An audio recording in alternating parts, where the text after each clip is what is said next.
ఎలాంటి విషయాల గురించి మాట్లాడుకుంటారా అని అంటే, పాస్టర్ గారు కూడా మీలాంటి మనుషులే కనుక అప్పుడప్పుడు సేవకుల కాన్ఫరెన్స్లో ఎప్పుడైనా మాట్లాడుతున్నటువంటి పరిస్థితి వస్తే అప్పుడు మాట్లాడుతూ ఉంటాం. ఇందుకు ఏంటి సంభాషణ అని అంటే, ఆదాము గారు అవ్వమ్మ గారు లేదా అబ్రహాం గారు సారమ్మ గారి యొక్క జీవితాలు మనం జ్ఞాపకం చేసుకుంటున్నప్పుడు, అసలు అబ్రహాం గారు ఆగరుతో తప్పు చేయడానికి అన్న మాట మీకు అర్థమవుతుందా? అబ్రహాం గారు, సారమ్మ గారు, ఆగరు ఈ ముగ్గురు జ్ఞాపకం చేసుకుంటే మీకు తెలుసు, గతించిన ఒక 2 years బ్యాక్ అనుకుంటాను, ఇప్పటికీ అలాగా పచ్చగడ్డ వేస్తే బగ్గుమన్నట్టుగా ఇజ్రాయెల్ దేశానికి ఆ తర్వాత అమావాస్య ఏ దేశం అండి అంటే కాలు దివికి 5 తెచ్చినట్టుగా ఈ రెండు కూడా చాలా భయంకరమైనటువంటి దుస్థితులకు వెళ్ళిపోయి యుద్ధాలు జరుగుతూ ఉన్నాయి. చాలామంది ప్రాణ నష్టం వచ్చింది. అయితే ఈ ముస్లిం కంట్రీ ఏదైతే ఉందో వాళ్ళకి దేవుని ప్రజలైనటువంటి ఇజ్రాయెల్ ప్రజలకి ఆ యుద్ధం జరిగేటువంటి సందర్భంలో చాలామంది ప్రాణ నష్టానికి ఎదుర్కొన్నారు, చాలామంది ప్రాణాలు కోల్పోయారు. అయితే అబ్రహాము గారు చేసినటువంటి ఆ చిన్న తప్పు ఏదైతే ఉందో దాని ద్వారా వచ్చినటువంటి పరిణామాలు అని ఒక సేవకుడు అంటే లేదు, అసలు వీటన్నిటికీ కారణం స్త్రీలే, అసలు భూమి మీద స్త్రీలు కొట్టుకుంటూ ఉంటే బాగున్ను అని ఒక పాస్టర్ గారు చాలా కఠినమైనటువంటి మాట అంటే, ఆ సంభాషణలో వచ్చినటువంటి కొన్ని లేదా సేవకులుగా ఏ మాటలు మాట్లాడినా తద్వారా వచ్చేటువంటి నెక్స్ట్ పరిణామాలు అంటే బైబిల్ గ్రంథంలో ఏ విషయం కూడా పొందుపరచబడకుండా ఈ లేఖన భాగం వెనకతల ఒక విషయాన్ని దాయకుండా దేవుని యొక్క హృదయంలో ఉండేటువంటి నిగూఢమైనటువంటి అంశాలు మనము అత్యాసక్తితో ద్రవ్య వెలకి తీసినప్పుడు అందులో లోతైనటువంటి అర్థాలు ఉంటాయి అనడంలో ఏ విధమైన అతిశయోక్తి లేదు. ఆ సంభాషణ గురించి నేను ఆలోచన చేసిన తర్వాత నాకు నిజంగానే డౌట్ వచ్చింది. నిజమే కదా, అసలు ఆదాం గారు తప్పు చేయడానికి కారణం ఎవరు? అబ్రహాం గారు తప్పు చేయడానికి కారణం ఎవరు? అబ్రహాం గారికి సారమ్మ గారు ఆగరు చూపించి, అయ్యా ఏమండి మాట్లాడండి, సారమ్మ ఏమన్నది, అయ్యా ఇదిగో ఆగరు నీ ఎదుట ఉంది కాబట్టి మరి నాకు గర్భఫలం లేదు కనుక ఇల్లు అని చెప్పేసి ఎవరు చెప్పారు అంటే, ఈ సంభాషణ అలా మాట్లాడుతూ ఉంటుండగా దాని గురించి కొద్దిగా ఆలోచించాలని దేవుని సేవకుడిగా అనిపించింది. మరి మీకు బైబిల్ గ్రంథాన్ని చదివేటప్పుడు ఏ దృక్పథంతో బైబిల్ గ్రంథాన్ని చదువుతారో, లేదంటే లేఖనాలని అక్షరార్థంగాను ఆత్మీయానుసారంగాను చూడాలి అనేది చాలా ప్రాముఖ్యమైనది. కొంతమంది బైబిల్ గ్రంథాన్ని చదివేటప్పుడు అక్షరార్థంగానే చూస్తూ ఉంటారు. అయితే అక్షరార్థంగా కాకుండా కొద్దిగా లోతుల్లోనికి వెళ్ళి ఆధ్యాత్మికంగా మనం ఎప్పుడైతే చూస్తామో ఖచ్చితంగా దేవుడు ఆ వాక్యం ద్వారా మన అందరితో మాట్లాడబోతున్నారు. అయ్యగారు ఏదో డౌట్ పెట్టి వదిలేశారు అన్నట్టుగా అందరూ షాకింగ్లో ఉన్నారు. ఇప్పుడు ఎవరు తప్పు, అబ్రహాం గారు తప్ప, సారమ్మ గారు తప్ప, ఆగరు తప్ప అని అంటే, ఇస్మాయిల్ పుట్టుండకపోతే ఈరోజు ఈ సౌదీ కంట్రీస్ అనేవి లేదంటే ఈ గొడవలు అనేవి 12 మంది రాజులు అనేవారు. 12 గోత్రాలు కాదండి నేను చెప్పేది, 12 మంది రాజులు ఇజ్రాయెల్ అనగా ఈ యాకోబు సంతతి ఎలాగైతే వచ్చిందో, ఇజ్రాయెల్ ఎలాగైతే వచ్చారో ఇస్మాయిలీలు కూడా 12 మంది రాజులుగానే ఉన్నారు. వారు సౌదీ, ఈ అరేబియా, ఈ కంట్రీస్ అన్నీ కూడా ముస్లిమ్స్ కంట్రీస్గా పిలువబడేవన్నీ కూడా వారి హస్తగతంలో ఉన్నాయి. దేవుడు వారిని కూడా ఆశీర్వదించాడు. అయితే ఎవరిది అంటే ఆ రోజు ఆయన తీసుకున్నటువంటి ఆ చిన్న ఆ మిస్టేక్ అంటారా, లేదంటే సారమ్మ గారు అంటే ఈ సేవకుల మధ్యలో డిస్కషన్ వస్తూ ఉండగా దేవుని సేవకుడికి నాకు దాని మీద వచ్చినటువంటి కొన్ని డౌట్స్ మీతో పంచుకోవాలని, అన్న డౌట్స్కి మీరు క్లారిఫికేషన్ ఇస్తారని ఆసక్తితో ఎదురు చూస్తూ ఉన్నాను. ఖచ్చితంగా ఇస్తారు కదండి. హల్లెలూయా, హల్లెలూయా. ఎందుకనంటే అబ్రహాము, సారా అనేటువంటి ఈ ఆది దంపతులు విశ్వాస వీరుడుగా పిలువబడేటువంటి అబ్రహాం గారి గురించి మనం అనిత్యం కూడా జ్ఞాపకం చేసుకుంటూ ఉంటాం. చాలా సందర్భాల్లో మాట్లాడుతూ ఉంటాం, ఇవన్నీ కూడా చూస్తూ ఉంటాం. అయితే చూసేటువంటి సందర్భంలో వారి గురించి మనం ఆలోచన చేస్తున్నప్పుడు ఇందులో ఉండేటువంటి విషయాల గురించి మనం ఆలోచన చేస్తే ప్రైజ్ లార్డ్, హల్లెలూయా హల్లెలూయా హల్లెలూయా. పిల్లలు జ్ఞాపకం చేసుకోండి, ఈ చదవబడినటువంటి లేఖన భాగంలో మనము గుర్తించవలసినటువంటి ఒక చిన్న విషయాన్ని మేము ముందుకు తీసుకురావడానికి ఇష్టపడుతూ ఉన్నాను. స్త్రీలు కొన్ని సందర్భాలలో నేను తెలియజేశాను, ఆదాము గారు తప్పు చేయడానికి అవ్వమ్మ గారు కారణం అన్నాం. అంత మాత్రమే కాదు ఆహాబు కాస్తో కోస్తో మంచి ఉన్నవాడే, పూర్తిగా చెడ్డవాడు కాదు. మరి ఆహాబును పూర్తిగా చెడగొట్టింది ఎవరు? యెజబెల్ అయినటువంటి తన భార్య. అంత మాత్రమే కాదు, ఇక్కడ మరొక వ్యక్తి గురించి నేను జ్ఞాపకం చేస్తాను. అబ్రాహాం గారు, సారమ్మ గారు. అబ్రాహాం గారి దగ్గరికి వెళ్ళి సారమ్మ గారు చెప్పి ఉండకపోతే అది మనకుండేటువంటి అపోహ. ఈ ముగ్గురు విషయాల్లో వారి యొక్క కుటుంబాల గురించి ఆలోచన చేస్తున్నప్పుడు మనకుండేటువంటి ఆలోచన విధానాలు ఏంటంటే సారమ్మ గారు చెప్పారు కాబట్టి అబ్రాహాం గారు తప్పు చేశారు, లేకపోతే అలా చేసి ఉండేవారు కాదనేది మన యొక్క ఆలోచన విధానం. అయితే ఇక్కడ మనం జ్ఞాపకం చేసుకుంటున్నప్పుడు ఈ విషయాల గురించి మనం కొంచెం లోతుల్లోకి వెళితే, అబ్రహాము గారు విశ్వాసవీరుడుగా పిలువబడేటువంటి చక్కటి దైవజనుడు. దేవుడు అబ్రహాము గారిని పిలుచుకొని అయ్యా ఇదిగో నేను చూపించేటువంటి స్థలానికి నువ్వు వెళ్ళు అని అబ్రహాము గారితో మాట్లాడారు. చూడండి, మరి ఇక్కడ 12వ అధ్యాయంలో 1వ వచనం నుండి మనం చదివితే, యెహోవా నీవు లేచి నీ దేశము నుండి నీ బంధువుల యొద్ద నుండి బయలుదేరి నేను నీకు చూపించు దేశమునకు వెళ్ళుము అని ఎవరు మాట్లాడుతూ ఉన్నారు? దేవుడు అబ్రహాం గారితో చెప్పారు. అబ్రహాం గారి ప్రయాణం అంతవరకు బాగానే ఉంది. ఇక్కడ మనం జ్ఞాపకం చేసుకుంటే 10వ వచనానికి వచ్చేటప్పటికి అక్కడ ఒక చిన్న పరిస్థితి ఏర్పడింది. ఏంటి అని అంటే కరువు వచ్చింది. ఎవరికి వచ్చింది కరువు? అబ్రహాం గారికి అచ్చంగా వచ్చిందా? అంటే దేశం అంతటికి కరువు వచ్చింది. దేవుని పిలుపుకు లోబడినటువంటి సేవకుడు, దేవుని పిలుపుకు లోబడినటువంటి బిడ్డలుగా దేవుని సన్నిధానంలో మనకు తెలుసు, ఈ కరోనా సందర్భంలో ఎవరైనా ఉద్యోగాలకు వెళ్ళారా? చాలామంది ఎవరు కూలి పనులకు వెళ్ళేవారా? ఎక్కడుండేవారిమి? ఎవరి ఇంట్లో వాళ్ళే బంధించబడినట్లుగా ఇంట్లో ఉండేవారిమి. ఇప్పుడు ఇంట్లో ఉండేటువంటి మనము 3 పూటలు ఆ టైంలో ఎక్కువగా వారానికి ఒక్కరోజు చికెను మటన్ తినేవారు. కరోనా టైంలో ఎన్నిసార్లు తిన్నారు? ఎందుకని? ఇమ్యూనిటీ పవర్ పెరగాలండి అని. మిగతా టైంలో తక్కువగా, మహా అయితే వారానికి 1-2 సార్లు తినేవారు. ఆ టైంలో రోజుకి 2 సార్లు తిన్నవారు కూడా ఉన్నారు. ఉదయం అంటే గుడ్లు, బాయిల్ ఎగ్స్ అని, తర్వాత చికెన్ అని, మటన్ అని, ఇంకా రకరకాలుగా. అంటే ఏ పనికి వెళ్ళకపోయినా ఎలా వచ్చేది ఆహారం? అప్పుడు వచ్చింది చాలా భయకంపితమైనటువంటి వాతావరణమే, అనేక రకాల పరిస్థితులే. ఈరోజు ఇక్కడ ఉన్నటువంటి మీ అందరికీ అనేక రకాల అనుభవాలు. నేను అంటాను, అబ్రహాం గారికి అచ్చంగా రాలేదు కరువు, ఆ దేశం అంతటికి కరువు వచ్చింది. అయితే ఇక్కడ మనం జ్ఞాపకం చేసుకుంటున్నప్పుడు దేశం అంతటికి వచ్చినటువంటి కరువును బట్టి దేవుని సన్నిధిలో విచారించకుండా, ప్రార్థించకుండా అయ్యగారు తీసుకున్నటువంటి సొంత నిర్ణయము. ఏంటా సొంత నిర్ణయం అంటే, ఆయన వెళ్ళకూడనటువంటి ప్రదేశానికి వెళ్ళినట్లుగా మనము చూడగలుగుతూ ఉన్నాం. ఇక్కడ మరి సారమ్మ గారిని మనము చాలా సందర్భాల్లో ఆమె చెప్పింది కాబట్టి అబ్రహాం గారు చేశారని అంటాం. కానీ అబ్రహాం గారు తీసుకున్నటువంటి ఒక రాంగ్ డిసిషన్ ఏదైతే ఉందో ఖచ్చితంగా మరి తన జీవితాన్ని మనము ఈరోజు ఖచ్చితంగా తెలుసుకోవాలి. ఎందుకు తెలుసుకోవాలి అని అంటే, ఈనాడు మన జీవితాల్లో కూడా తొందరపాటు నిర్ణయాలు అనేవి చాలా స్పీడ్గా తీసుకుంటాం. తొందరపాటు ఆలోచనలు ప్రతి విషయంలో చాలా తొందరపడిపోతుంటాం. చిన్న విషయాలకి, చిన్న పరిస్థితులకి ఏం చేస్తుంటామంటే ఆతృతతో వెళ్ళి అడిగేస్తూ ఉంటాం. తర్వాత ఎదురయ్యేటువంటి పరిణామాలు చాలా భయంకరంగా ఉంటాయి. అందుకని ఇక్కడ అబ్రహాం గారు దేవుని సన్నిధిలో ప్రార్థించాలి, దేవుని సన్నిధిలో కనిపెట్టాలి. అంతకు ముందు మనం గమనిస్తే 1వ వచనం నుండి 9 వచనాల వరకు గమనిస్తే ఆయన దేవుని సన్నిధిలో ప్రార్థించాడు, బలిపీఠం కట్టించాడు. ఆయన ఎక్కడికి వెళ్ళమన్నాడు అక్కడికి వెళ్ళాడు. కానీ ఐగుప్తు అనేటప్పటికీ ఆ ప్రదేశానికి నిజానికి అబ్రహాం దేవుని సన్నిధిలో ప్రార్థించలేదు, దేవుని అడగలేదు. కరువు వచ్చిందని ఆందోళన చెందాడు, తొందరపడిపోయాడు.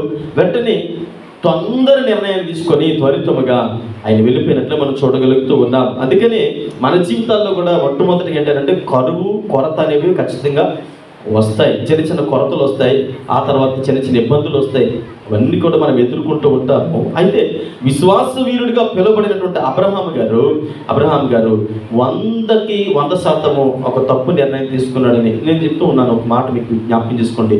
100కి 99 మంచి నిర్ణయాలు తీసుకొని ఒక్క చెడ్డ నిర్ణయం తీసుకుంటే ఆ ఒక్క చెడ్డ నిర్ణయమే మన జీవితాన్ని అగపాతాలని తొక్కేస్తుంది. 99 మంచి నిర్ణయాలు తీసుకున్నాం, కానీ 100లో ఆ ఒక్క నిర్ణయమే మన జీవితాల్ని పతనావస్థకి తీసుకెళ్ళిపోతుంది. అబ్రహాం గారు చేసింది కూడా అదే.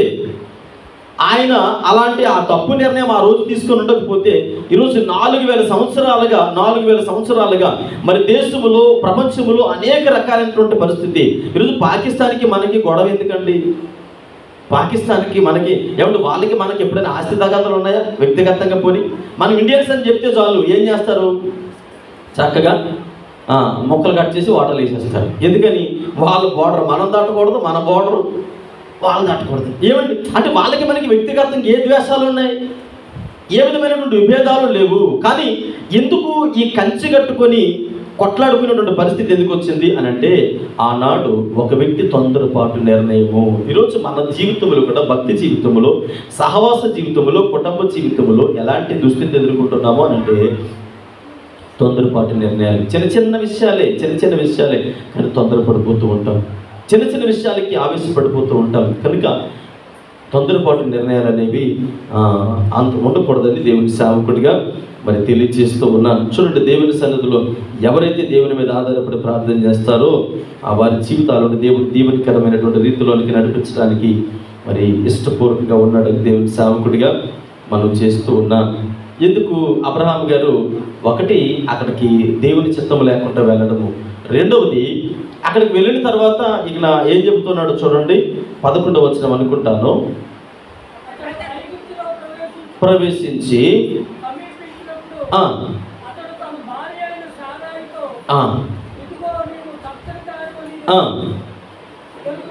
ఎరుగుదును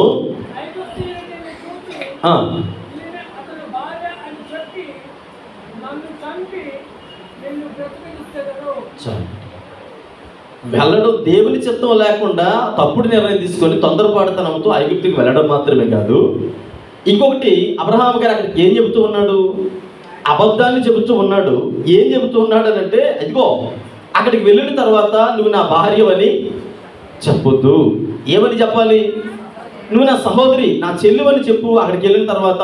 లేదంటే నువ్వు అందంగా ఉండడం ద్వారా అక్కడికి వెళ్ళిన తర్వాత ఆ ప్రజలు మంచివారు కాదు, ఆ ప్రజలందరూ చెడ్డవారు, కనుక నేను ఏం చేస్తారు అంటే నన్ను చంపేసి నేను తీసుకుని వెళ్ళిపోతారు. కనుక నువ్వు అక్కడికి వెళ్ళిన తర్వాత నువ్వు నాకు ఏం చెప్తావు అంటే, అక్కడ ఉన్న వారందరికీ అబ్రహాం గారికి నేను చెల్లినండి అని చెప్పు అని అబద్ధాన్ని తన జీవితంలోనికి తెచ్చుకుంటూ ఉన్నాడు. అంటే నిజానికి అక్కడ మనం జ్ఞాపకం చేసుకుంటే అబ్రహాం గారి యొక్క ఆలోచన విధానాలు జాగ్రత్తగా చదవండి. ఆ వచనంలో 11వ వచనంలో ఏమంటాడంటే, నాకు మేలు కావాలి, వారి ద్వారా నేను మేలు పొందుకోవాలని నువ్వు అక్కడ ఏం చెప్పాలి? చెల్లివని చెప్పాలి, లేదు నా భార్యవని చెప్పొద్దు అని అబ్రహాం గారు మాట్లాడుతూ ఉన్నారు.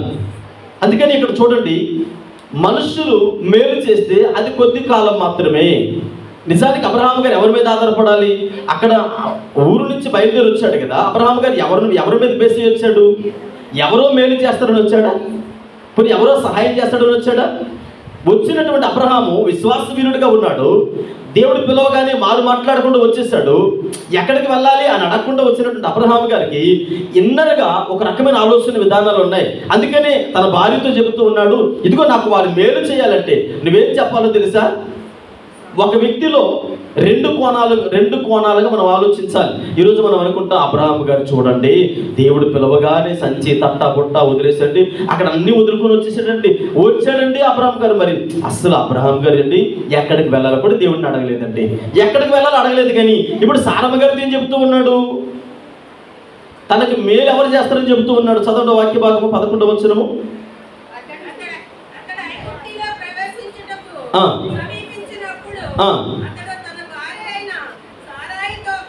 ఇదిగో ఎరుగుదును, ఐగుప్తీయులు నిన్ను చూచి చెప్పి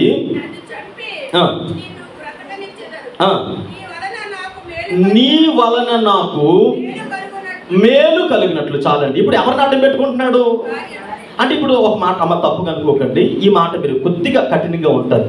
భార్యను ఏం చేస్తూ ఉన్నాడు తన మేలు పొందడం కోసం? మన దగ్గర బంగారం ఉందనుకోండి, రేపు అవసరం బ్యాంకులో కట్టాలి. ఇప్పుడు బంగారాన్ని పట్టుకెళ్ళి, ఇదిగో ఈ బంగారం తీసుకుని నాకు ఒక 10,000 ఇవ్వండి. అబ్రహాము గారు విశ్వాస వీరుడే. ఈరోజు మనందరం కూడా దేవుని సన్నిధిలో మన భక్తి జీవితాలని దేవుని మీద ఆధారపడుతూ ఉన్నాము. అందుకని మనుషులు, భక్తులని దావీదు అంటాడు, ఈ లోకంలో నేను మనుషులు నమ్మనయ్యా, రాజుని నమ్మను, ఎవరు నమ్ముతాను? ఆయన యెహోవాని నమ్ముతాను. అంటే మరి ఈ విశ్వాస వీరుడు ఎవరిని నమ్మాలి? పిలవబడడం మంచిదే. దేవుని సన్నిధిలో ఉండేటువంటి మన జీవితాలు ఎలా ఉన్నాయంటే, చాలా సందర్భాలలో మన భక్తి జీవితాన్ని తీసుకెళ్ళి తాకట్టు పెట్టేస్తాం. మన ఆధ్యాత్మిక జీవితాన్ని తీసుకెళ్ళి తాకట్టు పెట్టేస్తాం. తాకట్టు అంటే ఏం కాదు, ఎవడో పనికిమాలోడు వస్తాడు, రా ఎప్పుడు వెళ్ళి ప్రార్థనే కదా, ఎప్పుడు చేసేది కదా, ఈరోజు ఒక్కరోజు అలా శిఖరికి వెళ్ళొద్దాం అని అంటే, మన భక్తి జీవితాన్ని ఎవరికి తాకట్టు పెట్టాం? శిఖారికి తాకట్టు పెట్టాం. ఆ రోజంతా ఎక్కడో ఆదివారపు ఆరాధన క్రమమును విడిచిపెట్టి, మనం దేవుని ప్రార్థన సహవాసాన్ని విడిచిపెట్టి పబ్బులంట, లేదంటే ఇంకా వేరే వేరే స్థలాల్లో గడిపేవారు లేరా? ఒక్క ఆదివారమే కదండి. భయంకల్పితమైనటువంటి అంటే ఆదివారంలో పార్టీలు చేసుకునే వారు ఉన్నారు. ప్రార్థన అంటే దేవునికి ఇవ్వాల్సినటువంటి ప్రాధాన్యతను వదిలిపెట్టి, అంటే ఇక్కడ ఈయన ఏం చెప్తున్నాడంటే, ఇదిగో నీ వలన నాకేం కావాలి? మేలు కావాలి. కాబట్టి నిన్ను వాళ్ళు చంపకుండా బ్రతికించి ఉంచాలంటే, నన్ను చంపకుండా ఉంచాలంటే, నువ్వు అక్కడికి వెళ్ళిన తర్వాత నా భార్య కాదు, నా చెల్లువని చెప్పు. ఇదే సందర్భం అబ్రహాం గారికి 2 సందర్భాలు ఎదురైంది. ఇలాంటి పరిస్థితి అబ్రహాం గారికి ఒకటి ఫరో దగ్గర ఎదురైంది, రెండోది అబీమెలెకు దగ్గర ఎదురైంది. అబీమెలెకు దగ్గర ఎదురైనప్పుడు అంటే నిజానికి ఫరో దగ్గరికి వచ్చేటప్పటికి అబ్రహాం గారికి ఎక్కడ కూడా చేయకుంటున్నట్టు కూడా లేదు, కామ్గా ఉన్నాడు. అబీమెలెకు దగ్గరికి వచ్చేటప్పటికి అబీమెలెకు తన భార్యని తీసుకుని వెళ్ళిపోతే ప్రార్థన చేస్తూ ఉన్నాడు, ఏడుస్తూ ఉన్నాడు. అబీమెలెకు పరుగునొచ్చు, నీకు దండవరా బాబు, నువ్వు ఎందుకు ఎలా చేస్తావు? నీ భార్య అని చెప్పొచ్చు కదా, ఎందుకు అలా చేస్తావు అంటే మళ్ళీ అంటాడు ఈయన, ఇదిగో ఆమె నా తండ్రి కుమార్తె కానీ నా తల్లి కుమార్తె కాదు, ఆమె నాకు చెల్లె. ఆమె నా తల్లి కుమార్తె అయితే నాకు చెల్లేది, ఆమె నా తండ్రి కుమార్తె కాబట్టి నాకేమవుతుంది? చెల్లె. మనందరం కూడా ఎవరమండి? తండ్రి కుమార్తెలమే. పరలోకమందున మా తండ్రి అని మా పాస్టర్ గారు ప్రార్థన చేశారు అనుకోండి, ఇప్పుడు నేను నా పక్క నుండి ఎవరిని ప్రార్థన చేయాలా చెప్పండి? నేను కూడా పరలోకమందున మా తండ్రినే చేస్తాను. అందుకని తండ్రి కుమారులు, మీ తల్లి కుమారులు కాదు. ఆవిడ పరలోకమందున మా తండ్రి అంటే, మా ఆవిడ పరలోకమందున మా తండ్రి అన్నది కాబట్టి నేనేం చేయాలి? అలా అంటే మనకి తెలిసినటువంటి విధానం. తండ్రి బిడ్డలం కనుక అబ్రహాం గారు చాలా తెలివిగా మాట్లాడుతున్నారు. కొంతమంది వాక్యాన్ని అలా కూడా వర్ణించుకుంటారు. అబ్రహాం గారు అంటారు, ఇదిగో నేను నా తండ్రి కుమార్తె కనుక సహోదరి, నా భార్య కాదు, తల్లి కుమార్తె కాదు అంటూ ఉన్నాడు. చూడండి, ఇక్కడ మనం జ్ఞాపకం చేసుకుంటే ఇస్సాకు కూడా ఇదే సందర్భం ఎదురైంది. ఇస్సాకు కూడా తన జీవితంలో తన భార్య విషయంలో ఎలాంటి సందర్భమే. నేను ఎందుకు మాట చెప్తున్నానంటే, తల్లిదండ్రులుగా మన ప్రవర్తన, తల్లిదండ్రులుగా మన మాట విధానము, తల్లిదండ్రులుగా మన భక్తి విధానము, తల్లిదండ్రులుగా మనం చేసే ప్రతిదీ కూడా మనం అనుకుంటాం, నేను చేశాను కాబట్టి నాతోనే అంతరించిపోద్ది అనుకుంటాం. కానీ మనం చేసిన మన పిల్లల ఒళ్ళో పడుతుంది. అబ్రహాం గారు అబద్ధం అంటే ఎవరు ఆడారు? ఇస్సాకు కూడా చెప్తూ ఉన్నాడు. ఆయన కూడా అంటాడు, ఆమె నా భార్య కాదు అంటున్నాడు. అంటే మనము చేసినటువంటిది ఎవరు చేస్తూ ఉన్నారు? మనము చేసింది మన పిల్లలకు కూడా వర్ణిస్తూ ఉంది. అంటే ఇప్పుడు మనం ఏదైతే నేను లేనని చెప్పరా అంటాడు. ఇంట్లో ఉండి పాస్ గారు వచ్చారా, నేను లేనని చెప్పు అంటాడు. ఎక్కడ డోర్ షాట్ అంటాడు, నేను లేనని చెప్పు పాస్ గారు వస్తే అంటారు. ఇప్పుడు డోర్ షాట్ నుండి నేను మా అమ్మగారు లేరంటండి అంటాడు ఈయన. ఆ లేరంటండి అందులోనే అన్నీ దాక్కుని ఉన్నాయి. ఇప్పుడు వాడి పెరిగి పెద్దవాడు అయిన తర్వాత అంటాడు, మమ్మీ నేను లేనని చెప్పు అంటాడు. మనము నేర్చుకున్నదే, మనము నేర్పిందే పిల్లలు ఏం చేస్తూ ఉన్నారు? ఇప్పుడు అబ్రహాం గారు చేసిందే ఇస్సాకు గారు కూడా చేస్తూ ఉన్నారు. అబ్రహాం గారు సారమ్మ నా భార్య కాదండి అన్నాడు. ఇప్పుడు ఇస్సాకు కూడా నా భార్య కాదని ఇక్కడ మనము జ్ఞాపకం చేసుకుంటూ ఉన్నాం. అంటే పిల్లలు జ్ఞాపకం చేసుకుంటే అబ్రహాం గారు తీసుకున్నటువంటి ఆ తప్పుడు నిర్ణయం ద్వారా చాలా సందర్భాల్లో మనకి తెలియకుండానే మన భక్తిని సమాజంలో అనేకుల ముందు తాకట్టు పెట్టిస్తూ ఉన్నాం. మగమాటకు వెళ్తుంటాం కదా, అక్కడికి వెళ్ళకపోతే ఏమని అనుకుంటారేమోండి, అది తినకపోతే ఏమని అనుకుంటారేమోనండి. వాళ్ళతో అంటే కాసేపు అలా నిలబడొచ్చేస్తామండి. ఏమంటే మేము అందులో కల్లా ఆ పక్కన అలా జస్ట్ అలా నిలబడతామండి, అలా చూస్తాం అంతే. అలా చూస్తాం అంతే. ఏం పోయిందండి సింహాచలం వెళ్తాం, అది కొండే కదా. మేము గుళ్ళోకి వెళ్ళి జస్ట్ అలా అదేదో టూరిస్ట్ ప్లేస్ లాగా అలా సింహాచలం కొండ మీద అవి ఎంత చల్లగా గాలేస్తో తెలుసండి. వాళ్ళు గుడికి వెళ్ళి గుండు కొట్టుకుని వచ్చారంటే నేను మెట్టి మీద కూర్చున్నానండి. వచ్చి నేనేం పాల్గొలేదండి, నేను అక్కడ నిల్చున్నాను అంతే. ఎక్కడికి వెళ్ళావు? సింహాచలం కొండకి వెళ్ళి చూడడానికి వెళ్ళావా? అబ్రహాం గారు ఐగుప్తు వెళ్ళింది ఎందుకు? కరువు ఆయనకు ఒక్కడికే కాదు, దేశం అంతా కరువు వచ్చింది. దేవుని సన్నిధిలో ప్రార్థించవలసినటువంటి అబ్రహాం గారు, దేవుని సన్నిధిలో గోచాడవలసినటువంటి అబ్రహాం గారు మేలు కావాలంటే ఆయన పాదములు పంచుకొని ఏడవాలి దేవుని సన్నిధిలో. ఆయనకి ఆశీర్వాదం కావాలంటే దేవుడిని అడగాలి. మనం కూడా ఏమంటామంటే దేవుడు గాల్లో దీపం పెట్టి దేవుడా దేవుడు అంటే వస్తాడు ఏంటండి? గాల్లో దీపం పెట్టట ఏమెట్టాలా? చేతులు ఎట్టాలంట. దీపం పెట్టి అలా వదిలేయకూడదు. మరి ఏం చేయాలి? చేతులు ఎట్టుకొని కూర్చోవాలి. ఎంతసేపు చేతులు ఎట్టుకుంటాం? గాల్లో దీపం పెట్టి దేవుడా దేవుడు అంటే దేవుడు చూస్తాడా? దేవుడు చూడకపోతే ఈరోజు నీ దీపం మారిపోయాడు దీపాటికి. ఏమండి? కరోనా టైంలో మనకంటే గనులు, మనకంటే అన్ని ప్రొటెక్షన్లు కలిగిన వారు ఈరోజు మట్టిలో కలిసిపోయారు. మనం ఎంత, మన బ్రతుకులు ఎంత? గాల్లో దీపం పెట్టి దేవుడా దేవుడు అంటే దేవుడు కాపాడేవాడు కనుకనే ఈరోజు నువ్వు ఉన్నావు. దేవుని మీద ఆధారపడ్డావు కనుకనే ఈరోజు సజీవుల లెక్కలో నిలిచి ఆయన సన్నిధిలో ఆరాధించగలుగుతూ ఉన్నాం. దేవుడా దేవుడు అంటే అనాలి దేవుడు అని. గాల్లో దీపం కాదు, ఏం పెట్టినా దేవుడు చూసుకుంటాడు. హల్లెలూయా. కాబట్టి గాల్లో దీపం పెడితే దేవుని మీద ఆధారపడితే ఆరకుండా ఉంటుందా ఉండదా? ఆరకుండా ఉంటుందా ఉండదా? సరే, మిమ్మల్ని ప్రశ్న అడుగుతాను. ఒక దైవజనుడు ఒక పక్క ఉన్నాడు, బయలుదేవతలను ఆరాధించేటువంటి కొంతమంది ప్రవక్తలు ఒక పక్క ఉన్నారు. వీళ్ళు ఉదయం సాయంత్రం దాకా గుండెలు బాదుకొని బ్లేడుతో రక్తాలు గారిలాగా ఏడ్చి ఏడ్చి ఏడ్చి బయలా దిగిరా దిగిరా దిగిరా దిగిరా ఏడ్చారు కదా. ఒక్క నిప్పురవ్వైనా దిగొచ్చిందా? మరి దైవ సేవకుడు ఆ సాయంత్రకాల సమయంలో ఫుల్గా వాటర్ తేలేలాగా తడిపి ప్రార్థన చేసిన వెంటనే ఆకాశం నుంచి ఎందుకు అగ్ని దిగాలి? గాల్లో దీపం పెట్టి దేవుని మీద ఆధారపడితే ఉంది. అది కూడా ఆవగించేంత విశ్వాసం ఉంటే చాలు. ఏ విశ్వాసం లేకుండా నువ్వు దీపం కాదు పెద్ద మంట వేసినా అది ఉండదు. అంటే అయ్యగారు ఆధారపడవలసినటువంటి వ్యక్తి మీద ఆధారపడకుండా ఎవరిని పాదాలు పట్టుకుని గోచాడాలో వారిని అడగకుండా అంటాడు, ఇదిగో నీ ద్వారా నాకేం కావాలి? మేలు కలిగినట్లుగా నువ్వు అలా అని చెప్పు అని. అంటే చేసినటువంటి పాపం ఊరికి పోదు. మనం అనుకుంటాం వెళ్తాం ఏదో పనికి మళ్ళీ పనికి లేదంటే ఎక్కడో దేవునికి ఆయాసకరమైనటువంటి మార్గంలో నడిచి అక్కడి నుంచి తెచ్చేటువంటి డబ్బే కావచ్చు, లేదా అక్కడి నుంచి తెచ్చేటువంటి పదార్థాలే కావచ్చు, ఏదైనా కావచ్చు. పాపపు సొమ్ము అనేది లేదా పాపం ద్వారా వచ్చినటువంటిది నీ యొక్క జీవితము, నీ యొక్క ఆధ్యాత్మిక జీవితం కావచ్చు, నీ శరీరం కావచ్చు, నీ ఆలోచన విధానాలు కావచ్చు, నీ తలంపులు కావచ్చు, అది దేవునికి మాత్రమే సొంతము. అబ్రహాం ఎవరు? నిజానికి విశ్వాసవీరుడు, దేవునికి ఇష్టమైనటువంటి వాడు. ఇంత గొప్ప దైవజనుడు దేవుని సన్నిధానంలో ఆయన పాదములు పట్టుకుని గోచాడాలి. అలాంటిది తన భార్యని అడ్డం పెట్టుకొని తెచ్చుకుంటూ ఉన్నాడు. తెచ్చినటువంటి వాటివి అవి ఏం తీసుకొచ్చాడో చూద్దాం. చూడండి ఒకసారి వాక్య భాగం చదవండి. 12వ వచనం అనుకుంటాను. 13 అండి, 13 చదవండి.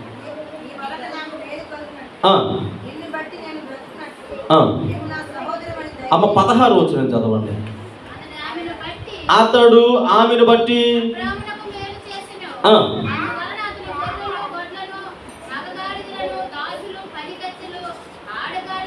అమ్మ చూడండి, ఒక్కొక్కటి చదవండి, ఒక్కొక్కటి నీట్గా, ఒక్కొక్కటి స్లోగా చదవండి. అతడు ఆమెను బట్టి అబ్రహామునకు ఒక్కొక్కటి చెప్పండి. మేలు చేసిను అందువలన 1 గొర్రెలు, గొడ్లు, మగగాడిదలు, దాసులు, పనికత్తులు, ఆడగాడిదలు, ఒంటెలు ఇవ్వడం. అందులో పనికత్తులు అనే పదం ఉంది చూడండి. ఇప్పుడు ఈ పనికత్తులు, దాసులు, పనికత్తుల్లో నుంచి వచ్చినటువంటి వ్యక్తి ఎవరు? ఆగరమ్మ గారు. అమ్మ మీకు అర్థమవుతుందా? పనికత్తులు ఇచ్చారు చూడండి. ఎవరు ఇచ్చారు పనికత్తుల్ని? ఫరో ఇచ్చాడు. ఎందుకు పనికత్తులను ఇచ్చాడు అని అంటే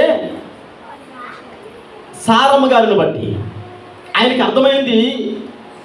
ఇప్పుడు అబ్రహాం గారు సారమ్మ గారిని అడ్డం పెట్టుకొని అక్కడి నుంచి, అంటే ఈ తప్పు సారమ్మ గారి ద్వారా వచ్చిందా, అబ్రహాం గారి ద్వారా వచ్చిందా? అబ్రహాం గారి యొక్క ఆలోచన చేసి ఉండకపోతే ఆగరమ్మ గారి ఇక్కడికి వచ్చి ఉండేవారు కాదు. ఆగరమ్మ రాకపోతే ఈరోజు ప్రపంచంలో 12 మంది రాజులు ప్రపంచాన్ని అలా చదపురుగులా తినేసి ఉండేవారు. ఈ సమస్య అయినటువంటి దేశం ఏదైతే ఉందో చాలా దుర్భరమైనటువంటి నష్టాన్ని కలుగజేసింది. అనేక వేల మంది చనిపోయారు వారి ద్వారా, వేల మంది. అడవికి ఆడినటువంటి స్వభావం కలిగినటువంటి వ్యక్తిత్వం కలిగినటువంటి బిడ్డలు, వివేచన జ్ఞానం లేని వారు. అంటే ఆనాడు ఈ వ్యక్తి చేసినటువంటి ఆ తప్పుడు నిర్ణయం ద్వారా, ఒక చిన్న తప్పుడు నిర్ణయం ద్వారా, తొందరపాటు అనేది మంచిది కాదు. భక్తి జీవితం కావచ్చు, కుటుంబ జీవితం కావచ్చు, ఏదైనా నిర్ణయం తీసుకునే నిర్ణయాలు కావచ్చు, యవన బిడ్డలైనా, నడిపినాయం కలిగిన వారైనా, వృద్ధులైనా, ఎవరైనా వ్యక్తిగతంగా, జీవితపరంగా, కుటుంబ పరంగా, సంఘపరంగా మనం తీసుకునే ప్రతి నిర్ణయంలో ఆలోచించి దేవుని సన్నిధిలో ప్రార్థనాపూర్వకంగా వెళ్ళాలి. తొందరపాటు నిర్ణయాల ద్వారా ఏమవుతుందనంటే అనేక రకాల అనార్థాలు ఎదుర్కోవాల్సి వస్తుంది. 4000 సంవత్సరాలుగా ఈ పరిస్థితులు ఎదుర్కొంటూనే ఉన్నాము. చూడండి, బైబిల్ గ్రంథంలో మరొక వ్యక్తి ఉన్నాడు. మరొక వ్యక్తి సమూయేలు సౌలుతో చెప్పాడు, అయ్యా, ఇక గిల్గాలు అనేటువంటి ప్రదేశం ఒకటి ఉంది, నువ్వు అక్కడికి వెళ్ళుండు, నేను వస్తాను, నువ్వు ముందుగా వెళ్ళాయా అని సమూయేలు సౌలుతో చెప్పారు. సౌలుతో చెప్పి గిల్గాలుకి వెళ్ళి నువ్వు అక్కడుండు, నేను వచ్చిన తర్వాత అప్పుడు మిగతా కార్యక్రమాలు చూద్దాం అని అంటే, అయ్యగారు సౌలు గారు వెళ్ళిపోయి చూసి అక్కడికి వెళ్ళిన తర్వాత సమూయేలు అంతకి రావట్లేదు, సరేలే సమూయేలు రావట్లేదు అని చెప్పేసి బలిపీఠం ఎక్కేసి దోపు వేస్తూ ఉన్నాడు. దోపు వేయడానికి అంటే బలి అర్పించడానికి రెడీ అయిపోగానే సమూయేలు వచ్చాడు. సమూయేలు వచ్చి చూసి అన్నాడు, సౌలా, నువ్వు చేసే పని ఏం బాగాలేదయ్యా, నువ్వు దేవుని దృష్టిలో ఎంత వైకల్పితమైనటువంటి పని చేసావో తెలుసా అని ఇక్కడ మాట్లాడుతూ ఉన్నాడు. సౌలును చూసి మరి సమూయేలు మాట్లాడుతూ ఉన్నాడు, ఎంత అవివేకపు పని చేసావో తెలుసా అని మరి సౌలును గద్దించాడు. అందుకని ఈ రాజ్యము నీ యొద్ద నుంచి తీసివేసి మరి వేరొకరికి ఇచ్చేస్తూ ఉన్నాడు దేవుడు. లాక్కొని వేరొకరికి ఇస్తూ ఉన్నాడని మరి సమూయేలు ద్వారా సౌలుతో మాట్లాడుతూ ఉన్నాడు. పిల్లలు జ్ఞాపకం చేసుకోండి. అంటే ఇక్కడ మనం జ్ఞాపకం చేసుకుంటున్నప్పుడు తొందరపాటు ఆలోచన విధానాలు, తొందరపాటు నిర్ణయాలు అనేవి చాలా సందర్భాలలో మనం కూడా తీసుకుంటూ ఉంటాం. అందుకని మనం తీసుకునే ప్రతి నిర్ణయంలో కొన్ని సందర్భాల్లో మనం తీసుకునే నిర్ణయాలు మన జీవితాల్లో ఏం చేస్తాయంటే వాటము పాలుకు తీసుకుని వెళ్తూ ఉంటాయి. ఎన్ని ప్రయత్నాలు చేసినా, ఎంత ప్రయత్నం చేస్తూ ఉన్నా మనకి అర్థం కాదు ఏంటంటే సక్సెస్ అవ్వలేము. ఎందుకు సక్సెస్ అవ్వలేమని అంటే తొందరపాటు నిర్ణయం, మన సొంత నిర్ణయం తీసుకుంటాం తప్ప దేవుని మీద ఆధారపడం. ఆదర్శమైన దేవుని మీద ఆధారపడి విజయాలు పొందుకున్న వారు అనేకులు ఉన్నారు. మన జీవితాల్లో విజయాలు కొదువుగా ఉన్నాయి, ఆశీర్వాదాలు కొదువుగా ఉన్నాయి. దేవునికి మరి మనం కొంచెం దూరంగా ఉన్నామనంటే ఇక్కడ మనం చూడండి, గిల్గాలు అనగా నింద తొలగించబడే స్థలము. గిల్గాలు అనగా అర్థం ఏంటండి? నింద తొలగించబడే స్థలము. ఆ తర్వాత సమూయేలు అనగా దేవుడు ప్రార్థన ఆలకించేవాడు. గిల్గాలు అనగా అర్థం ఏంటి? నిందను తొలగించే స్థలము. అలాంటి స్థలానికి వెళ్ళినటువంటి సౌలుకి నింద తొలగించబడిందా? ఏం తొలగించబడింది? దేవుని రాజ్యం అనగా ఆయనకి ఇవ్వబడినటువంటి ఆశీర్వాదాలు తొలగించబడ్డాయి. ఈరోజు దేవుని మందిరానికి వచ్చినటువంటి మనము కూడా మన తొందరపాటు నిర్ణయాల ద్వారా దేవుని ఆశీర్వాదాలు కోల్పోకూడదు. దేవుని ఆశీర్వాదాలు కోల్పోకుండా ఏం చేయాలో తెలుసండి? మన మీద ఉండేటువంటి నిందలు తొలగించుకునే వారిగా ఉండాలి. మన మీద ఉండేటువంటి పరిస్థితులు తొలగించుకునే వారిగా ఉండాలి. చూడండి, ఇక్కడ సమూయేలు అనగా అర్థము ప్రార్థన ఆలకించుకోవాలి. దేవుడు మన ప్రార్థన ఆలకిస్తూ ఉన్నాడు. దేవుని మందిరానికి వచ్చాం. దేవుని మందిరానికి వచ్చినటువంటి మనము దేవుడు మన ప్రార్థన ఆలకించేటువంటి వ్యక్తిగా ఉన్నాడు. దేవుని మందిరానికి వచ్చినటువంటి మనము సమూయేలుని యేసుక్రీస్తు ప్రభువు వారిగా సాదృశ్యంగా మనం చూస్తే మన ప్రార్థన ఆలకించేటువంటి దేవుడు ఆయన. నీ ప్రార్థన, నా ప్రార్థన. దేవుని మందిరానికి వచ్చి రక్తహస్తాలతో తిరిగి వెళుతున్నామంటే దానికి కారణము మనం తీసుకున్న తొందరపాటు నిర్ణయాలు, తొందరపాటు ఆలోచన విధానాలు. ప్రార్థన చేసిన వెంటనే ఆయన సమీపస్తుడిగా ఉన్నాడని మనకు తెలుసు, ప్రార్థన ఆలకించబడని తెలుసు. ఆనాడు సొలొమోను ప్రార్థన చేస్తుంటాడు, అయ్యా ఈ మందిరముతో చేతుల నుంచి ప్రార్థించగా ఆ ప్రార్థన మీద నువ్వు ఆశీనుడు అయ్యావు. ప్రార్థనకు ప్రతిఫలం ఇచ్చే దేవుడు, అడిగి ప్రతివానికి దారాలకు ఇచ్చే దేవుడు. ఈరోజు మనం ఎందుకు కొదువుగా ఉంటున్నామనంటే మన జీవితంలో మనకు అర్థం చేసుకోవాల్సినటువంటి విషయం ఏంటంటే నింద తొలగించబడే స్థలానికి వచ్చాం, నింద తొలగించుకోవాలి. ప్రార్థన సమాధానం పొందుకునే స్థలానికి వచ్చాం, ఆలకించే దేవుడి దగ్గరికి వచ్చాం. ప్రార్థన ఆలకించేటువంటి దేవుడు వింటూ ఉన్నాడు. కానీ సౌలులో చూస్తే 2 పరిస్థితులు వ్యతిరేకంగా ఉన్నాయి. ఏమున్నాయి? కొద్దిగా ఆగి ఉండవలసింది, సమూయేలు వచ్చే వరకు ఆగి ఉంటే బాగుండేది. ఈరోజు మనం ఏం చేస్తామంటే చేస్తాం, 1 నెల, 2 నెలలు, 3 నెలలు చేసిన దేవుడి ప్రయత్నాలు దేవుడు ఏం చేస్తాడండి, చేసే ప్రార్థన చేస్తున్నాం కదండి, దేవుడి ప్రయత్నాలు దేవుడు చేయాలి, దేవుడి దగ్గర చేసే ప్రయత్నాలు దేవుడి దగ్గర చేయాలి. ఆ తర్వాత మన ప్రయత్నాలు కూడా మనము దేవుడు చేస్తాడు. ఎంత చెప్పండి, గాల్లో చెప్పినట్టు దేవుడు దేవుడు అంటే దేవుడు చేస్తాడా? మన ప్రయత్నం మనం చేయాలి. ఆ తర్వాత దేవుడి ప్రయత్నం కూడా ఎవడు నాకు అర్థం కాకూడదు. దేవుడి ప్రయత్నం దేవుడు చేస్తే నీ ప్రయత్నం నువ్వు చేయడం ఏంటి? అసలు నేను కలుగు చేస్తుంది ఆయన కదా. జగత్ పునాది వేయబడక మునిపే నీ స్థితిగతులు ఎరిగినటువంటి దేవుడు నీ ప్రయత్నాలు నువ్వు చేస్తే ఇంకా ఆయన ఎందుకు? సమస్తమును కలుగు చేసినటువంటి దేవుడు, సమస్తమును ఎరిగినటువంటి దేవుడు, మరి మనము తల్లి గర్భమందు రూపింపబడక మునిపే మన స్థితిగతులను అన్నిటిని చూసినటువంటి దేవుడు ఏ క్వశ్చన్కైనా మన దగ్గర ఆన్సర్ ఉందా? అయ్యా నా ప్రయత్నం నేను చేస్తాను, నీ ప్రయత్నం నువ్వు చెయ్యి అని దేవునికి సలహాలు ఇచ్చే స్థాయిలోకి ఎదిగిపోతున్నాయి ఈనాడు భక్తి జీవితాలు. సౌలు కానీ, ఇక్కడ మనం సౌలు కానీ, ఆ తర్వాత మరి అక్కడ మనం జ్ఞాపకం చేసుకున్నటువంటి వ్యక్తి కానీ జీవితాలు జ్ఞాపకం చేసుకుంటే వాళ్ళిరువురు కూడా తొందరపాటు నిర్ణయాలు, భక్తి కలిగిన వారే, విశ్వాసకుడిగా పిలవడిన వాడే. ఈనాడు మన జీవితాల్లో కూడా మరి తొందరపాటు నిర్ణయాలు అనేవి మరి అనేక పరిస్థితులకి దారితీస్తాయని దేవుని సేవకుడిగా తెలియజేస్తూ ఉన్నాను. అందుకే నేను జ్ఞాపకం చేసుకోండి రాబోయేటువంటి కాలంలో ఏం జరుగుతుందో మరి ముందే చెప్పినటువంటి దేవుడు సౌలుకి చెప్పేశాడు, అయ్యా మరి రాజ్యం అయిపోయింది, నీ దగ్గర నుంచి తొలగించబడుతుంది అన్నాడు. ఒకవేళ మీ జీవితాల్లో కూడా అలాంటి చిన్న చిన్న సిగ్నల్స్ దేవుని దగ్గర నుంచి చిన్న ఆ సిమ్టమ్స్ అని మన దగ్గరికి వస్తే వాక్యం ద్వారా కానీ మరి మనతో వచ్చేటువంటి ఆ మాటలు వింటున్నప్పుడు, హెచ్చరిక వాక్యాలు వింటున్నప్పుడు అయ్యో నేను కూడా ఒకవేళ అలా ఉన్నానేమో అని సరి చేసుకునే బిడ్డలుగా ఉండాలి. సరి చేసుకోకుండా ఏం పర్వాలేదులే అని సొంత నిర్ణయం మీద బేస్ అయిపోతే ఇంకా తర్వాత నేను బాగు చేసేవాడు ఎవరు ఉంటారు. చూడండి గలతీయులకు రాసినటువంటి పత్రిక, మరి ఇక్కడ అబ్రహాం గారి గురించి ఒక మాట మనం వింటూ ఉన్నాము, మోసే గారు ఇలా రాశారు. కానీ అక్కడ పౌలు గారు చాలా క్షుణ్ణంగా కొంచెం లోతుల్లోకి వెళ్ళి రాస్తూ ఉన్నారు. చూడండి మనం జ్ఞాపకం చేసుకుంటున్నటువంటి మరొక మాట, గలతీయులకు రాసినటువంటి పత్రిక 4వ అధ్యాయం 30వ వచనం చదవండి అమ్మా. పౌలు గారు ఎలా రాశారు?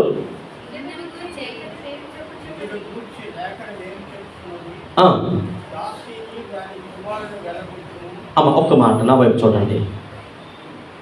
యేసుక్రీస్తు ప్రభుల వారు ఎక్కడైనా బైబిల్ గ్రంథములో ఒక స్త్రీ తల్లిని అసభ్యకరంగా పిలవడం మీరు చూసారా? ఆయన 3.5 సంవత్సరాల పరిచర్యలో ఎక్కడైనా ఒక స్త్రీ తల్లిని అమ్మ అన్నారా?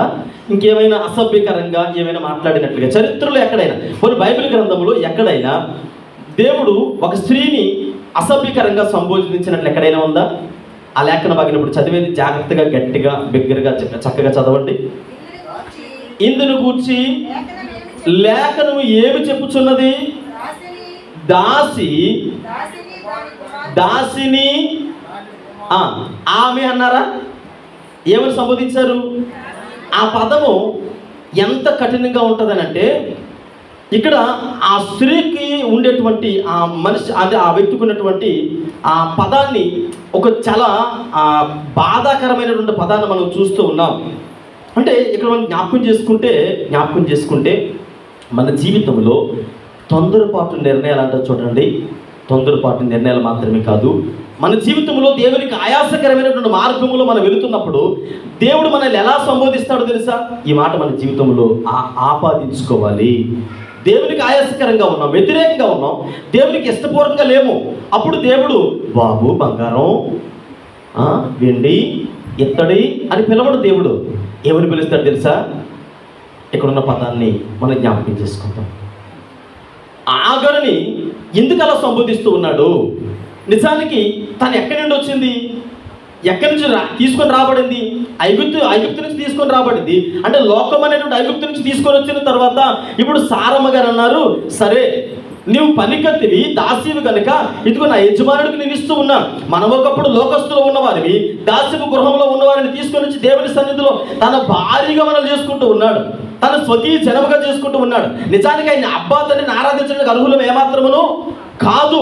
ఆయన వైపు చూడడానికి శంకర ప్రార్థించినట్లుగా అయ్యా నేను నీ పేరెత్తడానికి కానీ నీ వైపు చూడడానికి అర్హుడు కాదయ్యా. అలాంటి స్థితి కలిగిన మనము ఈరోజు నిరభ్యంతరంగా దేవుని సన్నిధిలో అయ్యా ఎంతో ధైర్యంగా మాట్లాడతామనంటే లోకానుసారమైన జీవితంలో జీవిస్తూ లోకానుసారమైన బ్రతుకుని అవలంబిస్తూ వచ్చి సగర్వంగా దేవుని నామాన్ని కనపరుస్తూ ఉన్నాం. ఆగరు తనకు వచ్చినటువంటి స్థాయిని మర్చిపోయి, తనకి ఇచ్చినటువంటి ఆ స్థితిగతులను మర్చిపోయి, ఇప్పుడు సారమ్మని, అంటే సారమ్మ ఎవరికి సాదృశ్యంగా ఉందంటే యేసుక్రీస్తు ప్రభుల వారికి నెమ్మదిగా తీసుకొని వచ్చి ఆ దేవుని సన్నిధిలో అప్పగించినట్లుగా, ఈరోజు నేను లోకంలో నుంచి తీసుకొని వచ్చి దేవుని సన్నిధిలో నిలబెట్టినట్టుగా అబ్రహాం గారికి అప్పగించింది.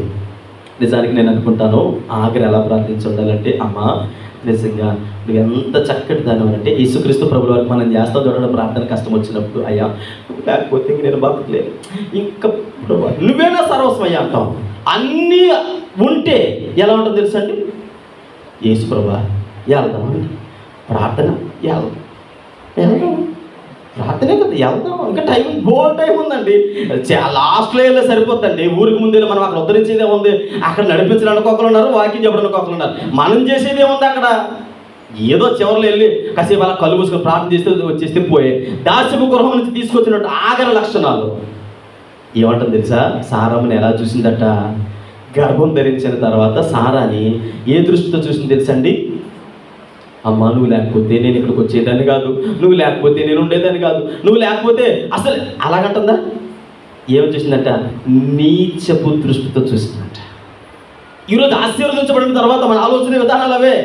దేవుని సన్నిధిలో అన్నీ పొందుకున్న తర్వాత మనం ఏం చేస్తాం తెలుసండి, దేవుణ్ణి విడిచిపెట్టి చిన్న చూపు చూసేటువంటి తత్వం, దేవుని సన్నిధి అన్నా, ప్రార్థన అన్నా, సహవాసం అన్నా వెక్కసము కలిగేటువంటి రీతిలో మన ప్రవర్తనలు ఉంటూ ఉన్నాయి.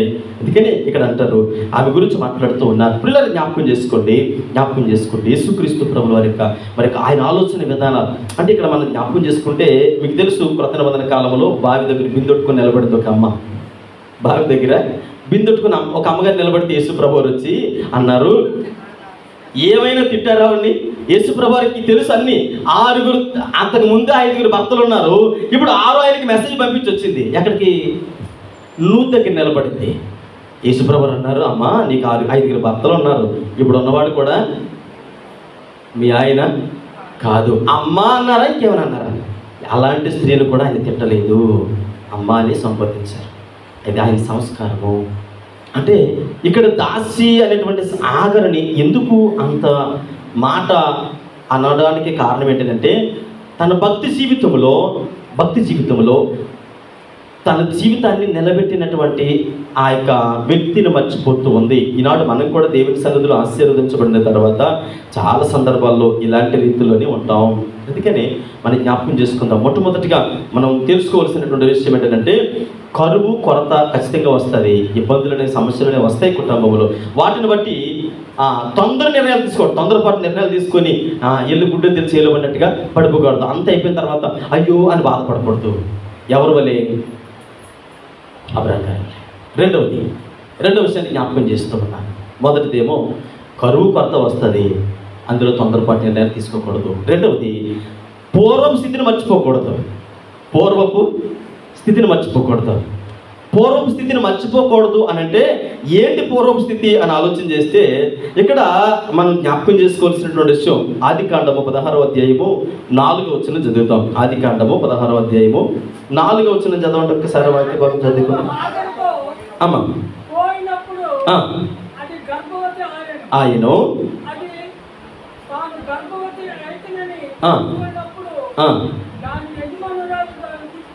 ఈ పదాన్ని మీరు జాగ్రత్తగా చదివితే ఆమె, తను అని ఏమైనా ఉన్నాయండి అక్కడ, ఏమని సంబోధిస్తూ ఉన్నారు? నా నోటితో నేను చెప్పను, మీరు తర్వాత చదువుకోండి. అంటే పరిశుద్ధాత్మ దేవుడు ఒక స్త్రీని ఎంత గౌరవిస్తారో మీకు తెలుసు. పరిశుద్ధాత్మ దేవుడికి ఆ స్త్రీని పిలిచే విధానము, తన యొక్క ప్రవర్తన, అంటే వచ్చినటువంటి విధానం ఎలాంటిది అంటే ఒక పనికత్తుగా వచ్చింది. పనికత్తుగా వచ్చిన తర్వాత, దాస్యపు గృహం నుంచి వచ్చిన తర్వాత, శపితమైనటువంటి పరిస్థితి ప్రాంతం నుండి వచ్చిన తర్వాత, దేవుని సముఖంలో దేవుడు మనల్ని ఎంత చక్కగా ఆశీర్వాదములకు కారకులుగా మనల్ని మారుస్తూ ఉన్నాడు. దేవుడు దీవెనకు కారకులుగా మనల్ని నిలబెడుతూ ఉన్నారు. నిజానికి ఒకప్పుడు మన స్థితులు వేరే, ఒకప్పుడు మన బ్రతుకులు వేరే, ఒకప్పుడు మన యొక్క ఆధ్యాత్మిక జీవితాలు వేరే, వాక్యము తెలియనటువంటి జీవితాలు, భక్తి లేనటువంటి జీవితాలు, ఏ విధంగా దేవుని సన్నిధిలో గడపాలో తెలియనటువంటి జీవితాలు, పాప సంఖ్యల చేత బంధించబడినటువంటి మనల్ని తీసుకొని వచ్చి దేవుని సన్నిధిలో కూర్చోబెడితే ఈరోజు ఏం మాట్లాడుతుందో తెలుసా అండి? బయటికి అనవేమో కానీ దేవుడు వచ్చిన మార్గం అంత చక్కటి భక్తి చేసేటువంటి బిడ్డలు ఈ లోకంలో లేరా? ఉన్నారు. దేవుని సన్నిధి అంటే ఆట విడుపు స్థలం అయిపోయింది. దేవుని సన్నిధి అంటే నిర్లక్ష్యపు ధోరణి, దేవుని సన్నిధి అంటే భయభక్తులు లేనటువంటి క్రమము. దేవుని సన్నిధిలో మన పూర్వపు స్థితిని మర్చిపోతూ ఉన్నాం. పూర్వపు స్థితిని అనగా ఇప్పుడు ఆగరు అనుకోవాలి. అమ్మ సారమ్మ, నిజంగా నువ్వు చేసినటువంటి త్యాగం గొప్పదమ్మా. ఎందుకో తెలుసా? నువ్వు చేసినటువంటి త్యాగము. ఆయన విశ్వాస వీరుడు దేవుని చేత పిలువబడినటువంటి అబ్రహాము గారికి మరి నన్ను భార్యగా ఇచ్చావు కనుక నిజంగా నేను నీకు కృతజ్ఞత కలిగి ఉంటాను అని ఈరోజు మనల్ని యేసుక్రీస్తు ప్రభులు వారు సారమ్మకి సాదృశ్యంగా ఉన్నారు. యేసు ప్రభు వారు సారమ్మ కాదు, సారమ్మకి సాదృశ్యంగా ఉన్నారు. ఈరోజు యేసుక్రీస్తు ప్రభులు వారి లోకానికి వచ్చి పాపము సంఖ్యలతో బంధించబడిన మనల్ని తీసుకొని తన సిలువ రక్తాన్ని దారబోసి మనల్ని దగ్గర తీర్చుకుంటే, సిలువ రక్తం అంటే ఖాతరు ఉండదు. యేసు ప్రభు వారు ప్రాణం అంటే విలువ లేదు. ఈరోజు అంటే యేసు ప్రభు ఒకవేళ ఎవరైనా సిలువ పాట పాడుతున్నారు అనుకోండి, శ్రమల దినాలు వస్తున్నాయి. చాలామంది అంటారు ల్యాండ్ డేసా, ఎవరంటారు ల్యాండ్ డేస్, ఈ 4 రోజులు పేరదంలే, నెల రోజులు వెళ్ళాలి దేవుని మందిరం. దాన్ని ఎంత పొడుగు సాగదీసే వాళ్ళు ఒకరైతే, నిర్లక్ష్యంగా చెప్పేవాళ్ళు కొంతమంది అయితే. యేసు ప్రభు ప్రాణ త్యాగానికి అసలు నీకోసం నీ కుటుంబంలో ఎవ్వరూ ఒక త్యాగం చేయలేరు కదా. నీకోసం 1 గంట ఎక్కడైనా జైల్లో రాలేరు కదా. నీకోసం తన ప్రాణాన్ని ఇచ్చినటువంటి దేవునికి తన జీవితాన్ని త్యాగం చేశాడు. అలాంటి వ్యక్తులని ఎలా చూడాలి? సారమ్మ దగ్గర ఆగరిని దేవుడు ఎలా చూశాడో ఈరోజు నిన్ను నన్ను దేవుడు అలాగే చూస్తూ ఉన్నాడు. మీకు అర్థం అవ్వలేదనుకుంటా. ఆగరిని ఎలాంటి పదాలతో సంబోధించాడో ఈరోజు నిన్ను నన్ను దేవుడు అలాగే సంబోధిస్తూ ఉన్నాడు. ఎందుకని? ఆగరు సారమ్మని ఎలాగైతే తక్కువ చేసి చూసిందో ఈరోజు యేసుక్రీస్తు ప్రభుల వారిని, ఆయన ప్రాణమన్న, ఆయన సిలువ రక్తం అన్న తక్కువ చూపు చూసేటువంటి మనల్ని కూడా అలాగే చూస్తూ ఉన్నాడు. ఆయన అక్కడ ఆగరిని ఎలా చూశాడో ఇక్కడ నిన్ను నన్ను అలాగే చూస్తూ ఉన్నాడు. ఇవి తెలుసుకొని ఎవరైతే ముందుకు వెళతారో, ఎవరిది తప్పు? ఆగరు తప్ప, సారమ్మ తప్ప, అబ్రహాం తప్ప అని పక్కన పెడితే మనం ఎలా జీవిస్తూ ఉన్నాం జ్ఞాపకం చేసుకోండి. పూర్వపు స్థితిని ఎప్పుడు కూడా మర్చిపోకూడదని దేవుని సేవకుడిగా తెలియజేస్తూ ఉన్నాను. అందుకని నేను మీకు ఎందుకు తెలియజేశానంటే, పనికత్తులు ఎవరు మీ ఇంటికి జనాభా లెక్కలు రాయించడానికి వచ్చినప్పుడు మీరు ఏమి రాస్తారు? మా ఇంట్లో ఒక పిల్లి ఉంది, రాసుకో. ఒక కుక్క ఉంది, 2 కోడిపెట్టలు ఉన్నాయి. ఇలా చెప్తారా? మొదటి నుంచి. లేదంటే మా అమ్మగారు, మా నాన్నగారు, మా ఆయన, నేను, మా పెద్ద అబ్బాయి, మా 2వ అబ్బాయి, మా చిన్న అబ్బాయి, అలా చెప్తారా? ఎలా చెప్తారండి? పెద్దోళ్ళ నుంచే కదా వస్తారు, పిల్లల దగ్గర నుంచి వస్తారా? చదవండి, మీరు చదవండి లేఖన భాగంలో. అంటే ఫరో అబ్రహాం గారికి ఇచ్చినటువంటి ఆ గిఫ్ట్స్ ఏవైతే ఉన్నాయో ఏమిచ్చాడు ఫస్ట్ ఆయన? ఆ లిస్ట్ చూడండి. అందువలన అతనికి మొదటగా గొర్రెలు, చూడండి, మగగాడిదలు, తర్వాత దాసులు, పనికత్తులు, తర్వాత ఆడగాడిదలు. అంటే మగగాడిదలకి ఆడగాడిదలకి మధ్యలో ఎవరిని పెట్టాడు? పనికత్తుల్ని పెట్టాడు. అంటే ఇప్పుడు ఈ పనికత్త ఎలాంటిది? విలువ కలిగిందా, విలువ లేనిదా? ఒకవేళ ఇప్పుడు విలువ కలిగింది అనుకోండి, మొట్టమొదటి స్థానంలో పెట్టేవాడు దాసులు, పనికత్తులు, గొర్రెలు, గెట్లు, అది గొట్లు, ఇలా రాసేవారేమో. కానీ ఇప్పుడు ఆడగాడిదలకి మగగాడిదలకి మధ్యలో ఎవరిని పెట్టాడు? పనికత్తులు. ఇప్పుడు పనికత్త ఎవరికి భారీగా ఉంది? ఏమండి? అబ్రహాం గారికి అండి. ఆయనకి అంటే విశ్వాసవీరుడికి ఒక కుమారుడు కన్నది, ఆయనకి ఇస్మాయిల్ పేరు పెట్టింది. ఇప్పుడు తనకి అంటే సారమ్మని ఎలా చూస్తూ ఉంది? చిన్న చూపు చూసిందంట. యేసుక్రీస్తు ప్రభుల వారిని మనం ఎలాగైతే చూస్తూ ఉన్నామో ఆనాడు ఆగరు సారమ్మని అలా చూసిందంట. యేసు ప్రభు వారి త్యాగము, సారమ్మ గారి త్యాగం, యేసు ప్రభు వారి యొక్క ఆ యొక్క రక్తపు విలువ, తన యొక్క కుటుంబ బంధాన్ని విలువ చాలా బాధపడి ఉంటుంది. కానీ నాకు నా భర్తకి బిడ్డలు కావాలి కదా అంటే యేసుక్రీస్తు ప్రభువు తన ప్రాణం అంటే తనకి విలువే. కానీ నీకోసం నా కోసం తన ప్రాణాన్ని త్యాగం చేశాడు. ఈరోజు యేసు ప్రభు ప్రాణం అన్నా, సిలువ రక్తం అన్నా చాలామంది అంటారు. కొన్నిసార్లు పాటలు పాడేటప్పుడు కూడా సిలువ పాట వచ్చేటప్పటికి గుండెల్లో తరుక్కుపోతుంది కొంతమంది ఏమంటారంటే పాడలేదు, పాడే పాటే కదా, ఎప్పుడు పాడే పాటే కదా, అందులో వింతే ఉంది అంటారు. వింతే కాదు, అనుభూతి కావాలా. ఆయన కదా నీకోసం ప్రాణం ఇచ్చింది. మనకి చిన్నది ఏదైనా తెగింది అనుకోండి, అమ్మో బాబోయ్లో రాత్రి పగలు దానికోసం ఆ బెట్ట డిల్లని, ఆ డిల్లని, ఈ డిల్లని పెట్టేసుకొని దానికి నీరు తగలకుండా, అది తగలకుండా, ఇది తగలకుండా జాగ్రత్తగా కట్టుకుని ఇలా దాచుకుంటాం కదా. ఏమంటే ఆయన ప్రాణాన్ని నెట్ట నిలువున చూస్తుండగా 3 మేకుల మధ్యలో అలా వెరాల తీస్తారు కదా. నీకోసం కదా, నా కోసం కదా. ఎంత విలువ ఉంది ఆ ప్రాణానికి, ఎంత తక్కువ చేసి చూస్తూ ఉన్నావు. నీ పూర్వపు స్థితిని మర్చిపోయి పాపం స్థితిలో నుంచి పిలువబడినటువంటి నీవు దేవుని సన్నిధానంలో ఆయనకి విలువ ఇవ్వకుండా చాలా సందర్భాల్లో మనం ఏం చేస్తామంటే మనకి నచ్చినటువంటి జీవితాల దగ్గర మనము జీవిస్తూ ఉంటాం. పెంట కుప్పల మీద ఉన్నటువంటి మనల్ని తీసుకొని వచ్చి ఆయన రాజులతో సమానంగా కూర్చోబెట్టాడు, యాజకులతో సమానంగా కూర్చోబెట్టాడు.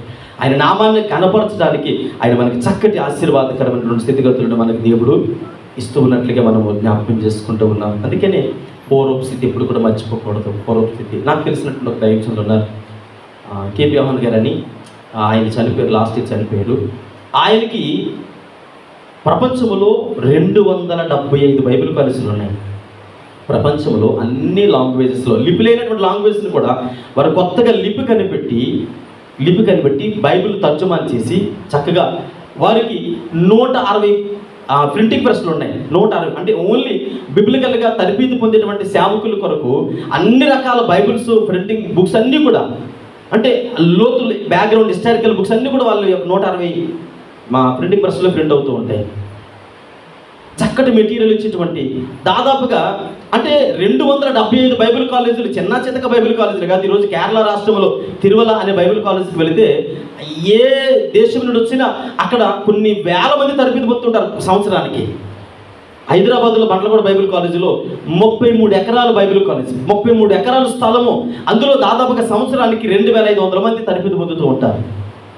2500 మంది తరబిది పొందితే అంటే వీళ్ళందరికీ ఈ 275 బైబిల్ కాలేజీలో ఒక నెలకయ్యే ఖర్చు దాదాపుగా తక్కువలో తక్కువ 200 కోట్ల రూపాయలు ఖర్చు అవుతుందట.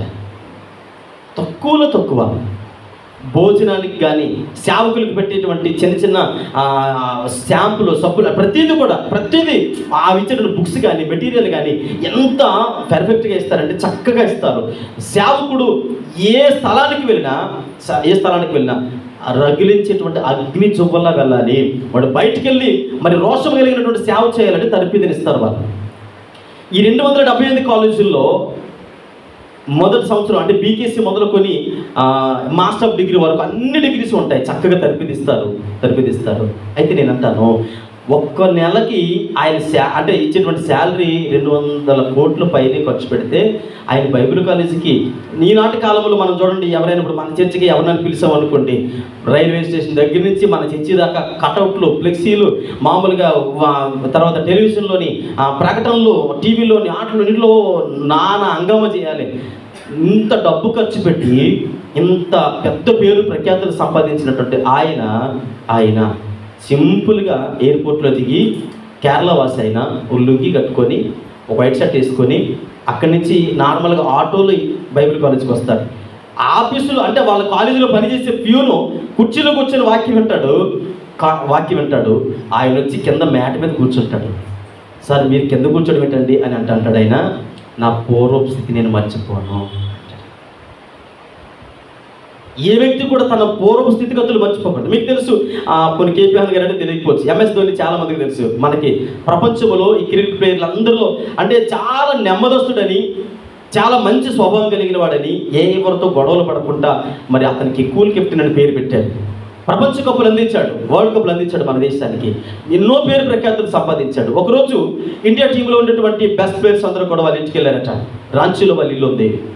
వెళ్ళినప్పుడు బెస్ట్ ప్లేయర్స్ అందరూ అంటే క్రికెట్ టీం అంతా కూడా వాళ్ళ ఇంటికి వెళ్తే అందరికీ మంచి టీ కప్పుల్లో చక్కగా చాలా విలువైనటువంటి టీ కప్పుల్లో టీ పోసి ఇచ్చారట. వాళ్ళ అమ్మగారు వారి యొక్క సతి మనందరూ తీసుకొచ్చి టీ ఇస్తే వాళ్ళందరూ తాగుతూ ఉంటే ఇతను కూడా టీ ఇచ్చారట.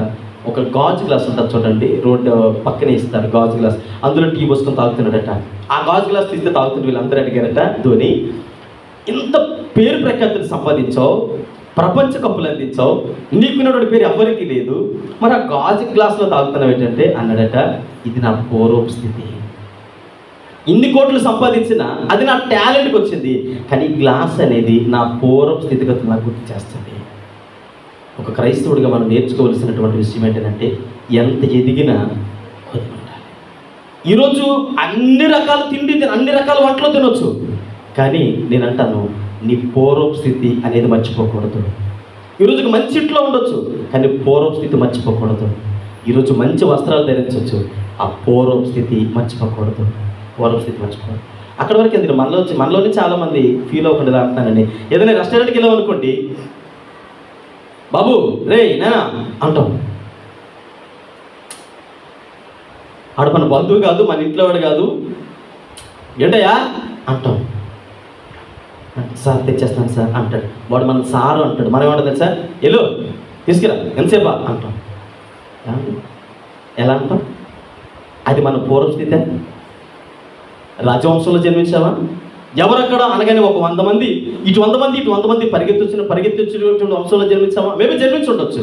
కానీ యేసుక్రీస్తు ప్రభుల వారి కంటే గొప్పవాళ్ళం కాదు కదా. పూర్వపు స్థితి మర్చిపోకూడదు. పూర్వపు స్థితిగతులు ఎప్పుడైతే మర్చిపోతామో ఖచ్చితంగా దేవుని సన్నిధిలో తగ్గించబడతాం. ఆఖరి జీవితంలో అదే మనకు కనబడుతుంది. తన పూర్వపు స్థితి ఏంటంటే పనికెత్త తీసుకొని వచ్చారు. యేసుక్రీస్తు ప్రభుల వారు మన లోకం నుంచి వేరుపరిచారు. పెంట కుప్పల మీద ఉన్నటువంటి వారిని, ఒక పోటు ఉంటే ఇంకొక పోటు లేనటువంటి జీవితాలు కలిగిన వారిని, సరైనటువంటి వస్త్రాలు లేనటువంటి జీవితాలు కలిగిన వారిని. మీరు అడగచ్చు, నాకు ఊహ తెలిసింది మొదలుకొని ఏమంటారు, మీరు ఏమనుకున్నారు, మరి మీరు అలా ఉన్నారేమో కానీ మేమైతే మాత్రం పంచపరమణాలతో తిన్నామండి, మా అమూల వస్త్రాలు కాదు, అసలు ఇస్త్రీకి మా చెట్టకి ఇస్త్రీ లేని బట్టలు వేసుకునేవారు అని అంటే, మరి మీ తాత ముత్తాతల పరిస్థితి ఏంటి? వాళ్ళ తాత ముత్తాతల పరిస్థితి ఏంటి? ఇస్త్రీ లేని బట్ట వేశారా అమ్మా? ఇప్పుడున్న సన్ రైస్తో తిన్నారా? అంబలు తెలీదా? తోప తెలీదా? గంటన్నం తెలీదా? కొర్రన్నం తెలీదా? మరి ఆ స్థితిగతుల నుంచి వచ్చినటువంటి మనము, మిద్దుల్లో ఉన్నటువంటి మనము, కమ్మలింట్లో నివసించినటువంటి మనము, కటికి నేల మీద కూర్చొని మరి గింజన్నం తాగినటువంటి మనము ఈరోజు డైనింగ్ టేబుల్ ఎక్కేటప్పటికి ఏంటి అసలు ఇందులో ఉప్పు తక్కువైందని ప్లేట్ బయటికి వెళ్ళిపోతుంది కదా. అదేనండి పూర్వస్థితి. దేవుని సన్నిధిలో మన స్థితిగతులు ఎలా ఉన్నాయో ఒక్కసారి ఆలోచించుకోవాలి. దేవుడు నిన్ను ఏ స్థితిలో పిలిచాడో, దేవుడు నిన్ను ఏ క్రమంలో ఉండమన్నాడో, ఏ విధమైన భయభక్తులు కలిగి ఉండమన్నాడో ఆగరంటూ ఉంది. తీసుకొచ్చినటువంటి సారముని చిన్న చూపు చూస్తుందట. చిన్న చూపు చూడండి. ఆదికాండము 4వ అధ్యాయం అనుకుంటాను, 12వ అధ్యాయం 16వ వచనం అండి. సారీ, 4వ వచనం చదవండి. 16వ అధ్యాయం 4వ వచనం చదవండి.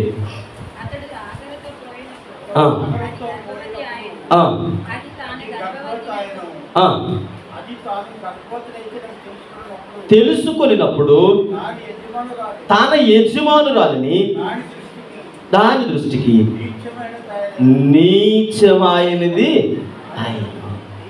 చాలు, నీచమైనదిగా కనపడదట.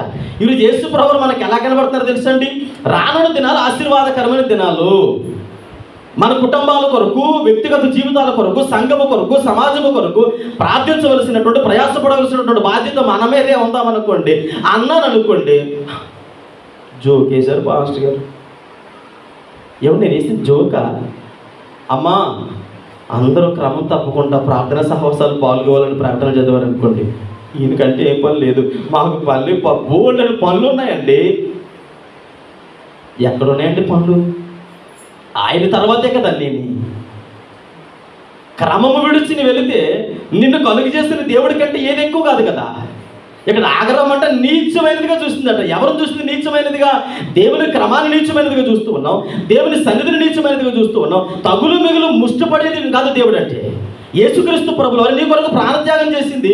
యేసు ప్రభువుని చూసి అయ్యో చూద్దాంలే అయ్యా, వస్తాను లేకపోతే లేదయ్యా అని అంటే, ఆయన కూడా ఇస్తేస్తాను లేకపోతే లేదంటే ఈరోజు ఇలా ఉండేవారు కాదు. నేను చాలా భారమైనటువంటి మనసుతో మాట్లాడుతూ ఉన్నాను. యేసుక్రీస్తు ప్రభువు నీ కొరకు ఏ ఒక్కరూ నీ ప్రాణత్యాగం చేయలేరండి. సారమున చిన్న చూపు చూసినట్లుగా, నీచమైన చూసినట్లుగా మనం కూడా అలా చూస్తున్నామేమో. దేవుని క్రమంటే అలా చూస్తున్నారేమో. దేవుని క్రమంటే నవ్వులాట్లుగా తీసుకుంటున్నారేమో. ఏమంటే ఎప్పుడో ఎన్నో సంవత్సరాల నుంచి ఉన్న మందిరం అండి, ఎన్నో సంవత్సరాల నుంచి చేస్తున్న క్రమం అండి, ఎన్నో సంవత్సరాల నుంచి పాటిస్తున్నటువంటి ప్రార్థనా సహవాసాలు కదా. మరలా మాకు ఎందుకు నేర్పిస్తారు? తాతకి దగ్గర నేర్పించినట్లుగా ఈ క్రమాలు మాకు తెలియవా? ఈ వాక్యాలు మాకు తెలియవా? ఈ పాటలు మాకు తెలియవా? ఈ మందిరం మాకు తెలియదా? సేవకులు మాకు తెలియదా? అన్నీ తెలుసు, అసలైతే తెలియదు. ఏంటి అసలైంది? యేసుక్రీస్తు ప్రభువు వారి ప్రాణత్యాగానికి విలువ తెలియదు. సారము విలువ తెలుసుంటే నీచమైనదిగా చూసుండేది కాదు, నీచమైనదిగా చూసుండేది కాదు. గుండెలు కత్తుకొని తన పాదముల దగ్గర కూర్చొని, అమ్మా నీ త్యాగము మర్చిపోలేనిది, నీ విలువ మర్చిపోలేనిది. ఈరోజు యేసుప్రభు పాదాల దగ్గర మనం అలా చెప్పేవాళ్ళమేమో. యేసుప్రభు ప్రాణత్యాగానికి విలువ తెలుసుంటే. ఇదికెళ్ళి చూడండి, ఇక్కడ మనం జ్ఞాపకం చేసుకుంటే పూర్వ స్థితిని ఎవరైతే మర్చిపోతారు, నేను పనికత్తుని, నేను బానిసుని అని ఎవరైతే తెలుసుకుంటారు, నేను పెంట కుప్ప మీద ఉన్నటువంటి నన్ను తీసుకొచ్చి ఆయన ఎక్కడ కూర్చోబెట్టాడు తెలుసండి. ఈరోజు నా 5 ఏళ్ళ నోట్లోకి వెళ్తానంటే ఆయన కృప అండి. ఈ వస్త్రాలు వేస్తానంటే ఆయన కృప అండి. ఈరోజు నేను ఇలాంటి ఆరోగ్యం కలిగి ఉన్నానంటే ఆయన భిక్ష అండి. భార్య పిల్లలతో నేను ఇలా సంతోషంగా ఉన్నానంటే ఆయన కనికరం అండి. అది ఎవరైతే గుర్తుపెట్టుకుంటారో ఖచ్చితంగా ఆయన యొక్క నామాన్ని కనపరుచుకుంటూ వదలేము. దేవుని మందిరం అంటే పరిగెత్తుకొని వస్తాం. ప్రతి క్షణము దేవునితో గడపాలన్నటువంటి ఆశ నీ మనసును వీడిపోదు. పూర్వపు స్థితి మర్చిపోయి గర్వం, అహంభావం, అవివేకం. నేను అనుకుంటా ఈ గర్వం, అహంభావం ఉన్న వాళ్ళకి ధనవంతుడే సాదృశ్యం. ఎవడరా అక్కడ ఉన్నాయి అన్నాడు అంతే. వెళ్ళిపోయిన తర్వాత భిక్ష అడుక్కుంటున్నాడు. ముష్టేసి అయ్యా ఒక్క చొక్క ఎందుకు ముష్టి అడుక్కోడు? ఎక్కడే కదా సరి చేసుకోవాలా? సేవకుల ద్వారా దేవుడు మాట్లాడుతూ ఉన్నాడు కదా, వాక్యం ద్వారా దేవుడు మాట్లాడుతున్నాడు కదా. సరి చేసుకోవాల్సిన సమయంలో సరి చేసుకోము. పూర్వం స్థితిని మర్చిపోయి ఈ కళ్ళు కాస్త నెత్తి మీదకి ఎక్కించుకొని దేవుణ్ణి కిందకు దొక్కేసి, దేవుణ్ణి అనగ దొక్కేసి, వాక్యాన్ని క్రమము లేకుండా మనిష్టానుసారంగా మలుచుకొని మీరు ఆఖరి ప్లేస్లో ఉండి మీరు ఆలోచన చేయండి. ఇప్పుడు మనమే ఆఖరి ప్లేస్లో ఉన్నాం. సారము మన ముందు నిలబడి అమ్మా నీకు నా భర్తనిస్తూ ఉన్నాను అనగా సర్వోన్నతుడిని దేవుడిని నీకు ఇస్తూ ఉన్నానని యేసుక్రీస్తు ప్రభులు వారు మనకు బదులుగా తన ప్రాణాన్ని ఇచ్చేసి నిన్ను కాపాడు అక్కడ కూర్చోబెడితే చేసావులేవయ్యా ప్రాణత్యాగం, మాకు బోర్డు పనులు ఉన్నాయి అన్నట్టుగా నీచమైనదిగా చూస్తూ ఉన్నాం. ఎవరిని చూస్తూ ఉన్నావు? యేసు ప్రభువుని చూస్తూ ఉన్నాం. తగిన అలా చేయడం మంచిదేనా? ఇప్పటికైనా తెలుసుకోకపోతే ఇంకా నీవు దేవుణ్ణి తక్కువ చేస్తున్నట్లే. నీ పూర్వపు స్థితిని జ్ఞాపకం చేసుకుంటే, పూర్వపు స్థితిని పిల్లలు జ్ఞాపకం చేసుకుంటే, నాకు ఉన్నటువంటి అలవాటు ఏంటంటే నిజంగా నేను గర్వంగా చెప్పుకోగలను. ఒక మారుమూల పల్లెటూరు నుంచి వచ్చాను నేను. ఒక మారుమూల పల్లెటూరు నుంచి నిజానికి దేవుని సన్నిధానంలో ఈరోజు ఈ 5 ఏళ్ళు నా నోట్లోకి వెళ్తున్నాయంటే, ఒకానొక సమయంలో పట్టుకుంటే ఇలా చెయ్యి పెట్టి తడిగితే అన్నం మెతుకు దొరికేది కాదు. గింజలో చెయ్యి పెట్టి తడిగితే అన్నం మెతుకు దొరికేది కాదు. భయంకరమైనటువంటి అనుభవాల నుంచి వచ్చాను. అనుభవాల నుంచి వచ్చాను. ఈరోజు నాకు తెలిసినటువంటి అనుభవాలు ఏంటో తెలుసా అండి? మంచి బంగ్లాలో జీవించగలను, మంచి బిల్డింగ్స్లో నేనున్నా, ఏమీ లేకుండా కిందని గడ్డేసుకుని పడుకున్నటువంటి అనుభవాలు ఉన్నాయి. చక్కగా ఏసీలో పడుకున్నటువంటి అనుభవాలు ఉన్నాయి. అసలు భయంకరమైనటువంటి తోటల్లో గడ్డి మీద పాములు మధ్యలో ఏ విధమైనటువంటి చీకు చింత లేకుండా మోకరించి ప్రార్థన చేసుకుని గడిపినటువంటి అనుభవాలు ఉన్నాయి. ఎందుకో తెలుసా? ఆ భయంకరమైనటువంటి పరిస్థితుల నుంచి వచ్చాను కనుక గింజున తాగలను. ఏ రకమైనటువంటి భోజనమైనా చిచ్చి నాకు ఇది వద్దండి, నాకు ఇది పడదండి, ఇది మాకు మేము తినమండి, అలాంటి ప్రెస్టేజ్ నా బ్రతుకులో లేదు. ఎందుకో తెలుసా? పూర్వ స్థితి మర్చిపోతే దేవుడు ఈ మెతుకులు కూడా ఉంచాడు. అలా ఎవరైతే తెలుసుకుంటారో గొప్పగా చెప్పుకోవట్లేదు, ఆయన నామం గణపరచబడాలని చెబుతూ ఉన్నాను. పిల్లలు జ్ఞాపకం చేసుకుంటాను. నేను బైబిల్ కాలేజ్కి వెళ్ళేటప్పటికి 2 జతల బట్టలు నా దగ్గర ఉన్నాయి. 2 జతల బట్టలే. ఆ ఒక జత వేసుకుని ఒక జత ఆరబెట్టుకునేవాడిని. ఆరబెట్టుకుని మరలా బాత్రూంలోకి వెళ్ళిన తర్వాత దాంతో స్నానం చేసి అది లోపల ఉతికేసుకొని ఈరోజు ఇడిసిన బట్టలు వేసుకొని అవి బయటకు వచ్చేవాడిని. మరలా ఇది ఆరబెట్టుకున్నాం. అలాగే దాదాపుగా 3.5 సంవత్సరాలు, 1 రోజు 2 రోజులు కాదు, ఈరోజు రోజుకి 2 జతలు మార్చేస్తాను ఏం కాకుండా. ఆ పూర్వ స్థితి మర్చిపోయాను అనుకోండి, నాకు దేవుడు ఈ స్థితి కూడా గర్వించవచ్చు. భక్తిని బట్టి గర్వించండి, ఆయన నామాన్ని బట్టి గర్వించండి, ఆయన ఇచ్చిన దీవెనలు బట్టి గర్వించండి, ఆయన ఇచ్చినట్టు ఆశీర్వాదాలు బట్టి గర్వించండి. డబ్బునో, ధనాన్నో, కుటుంబాన్నో, విద్యనో, లేక దేన్ని బట్టి గర్విస్తే ఉన్నది కాస్త ఊడిపోద్ది. ఇందులో ఏ విధమైనటువంటి భయం అంటే అభ్యంతరము లేదు. ఆఖరి బ్రతుకులు అదే జరిగింది. దేవుడు ఏమన్నాడు తెలుసా? తగిలేదాన్ని అన్నాడు అంతే. ఆమెని అనలేదు. చదవడం మీరు పౌలు ద్వారా చదివితే అక్కడ దేవుడు అంటాడు, అపొస్తలుల కార్యములు పౌలు ద్వారా మాట్లాడుతూ ఉన్నాడు. పౌలు ద్వారా మాట్లాడినటువంటి మాట ఏంటంటే, చూడండి ఆ మాట చదువుకొని ముందుకు వెళదాం. అపొస్తలుల కార్యములు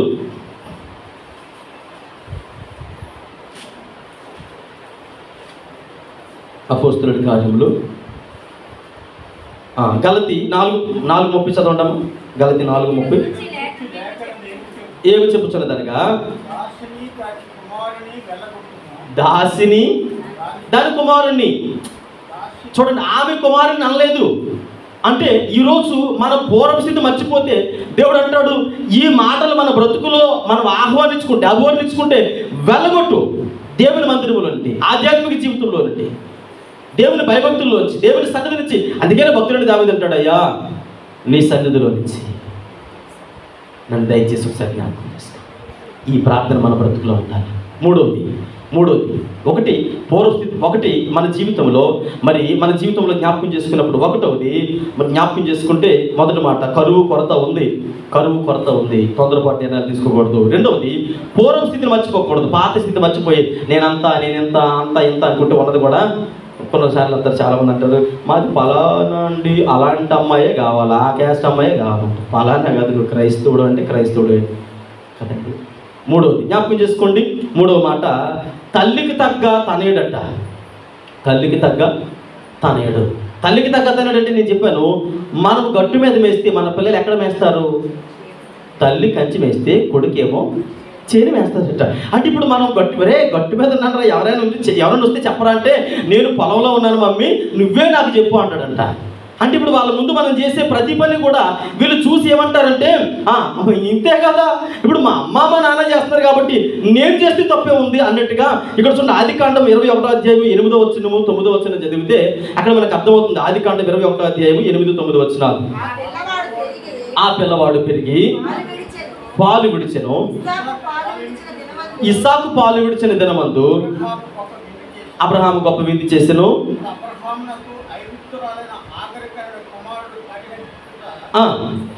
పరిహసించుట సారా చూసెను. ఇప్పుడు ఇస్మాయిల్కి 18 సంవత్సరాల వయసు వచ్చింది. 14 ప్లస్ ఇప్పుడు ఇస్సాకుతో కలిపితే ఈ 4 సంవత్సరాలు కలిపితే 18 సంవత్సరాల వయసు. 18 సంవత్సరాల వయసు అంటే పిల్లోడు అంటారా పెద్దోడు అంటారా? ఏమండి, బాలుడా యవనస్తుడా? యవనస్తుడంటే ఏ విధంగా పరిహాసం చేసి ఉంటాడు? ఏ విధంగా పరిహాసం చేసాడంటే, ఇప్పుడు 4 సంవత్సరాల పిల్లవాడు ఇస్సాకు దగ్గరకు వచ్చి అక్కడ ఉన్న వారందరూ నిలబెట్టుకుని, ఒరే నువ్వు ఎంత కర్రగొన్నావేటరా, ఒరే నువ్వు ఆయన నాకు తెలియక అడుగుతాను, అబ్రహాం గారు ఇప్పుడు నిన్ను ఏమని నువ్వు అబ్రహాం గారిని ఏమని పిలుస్తావు?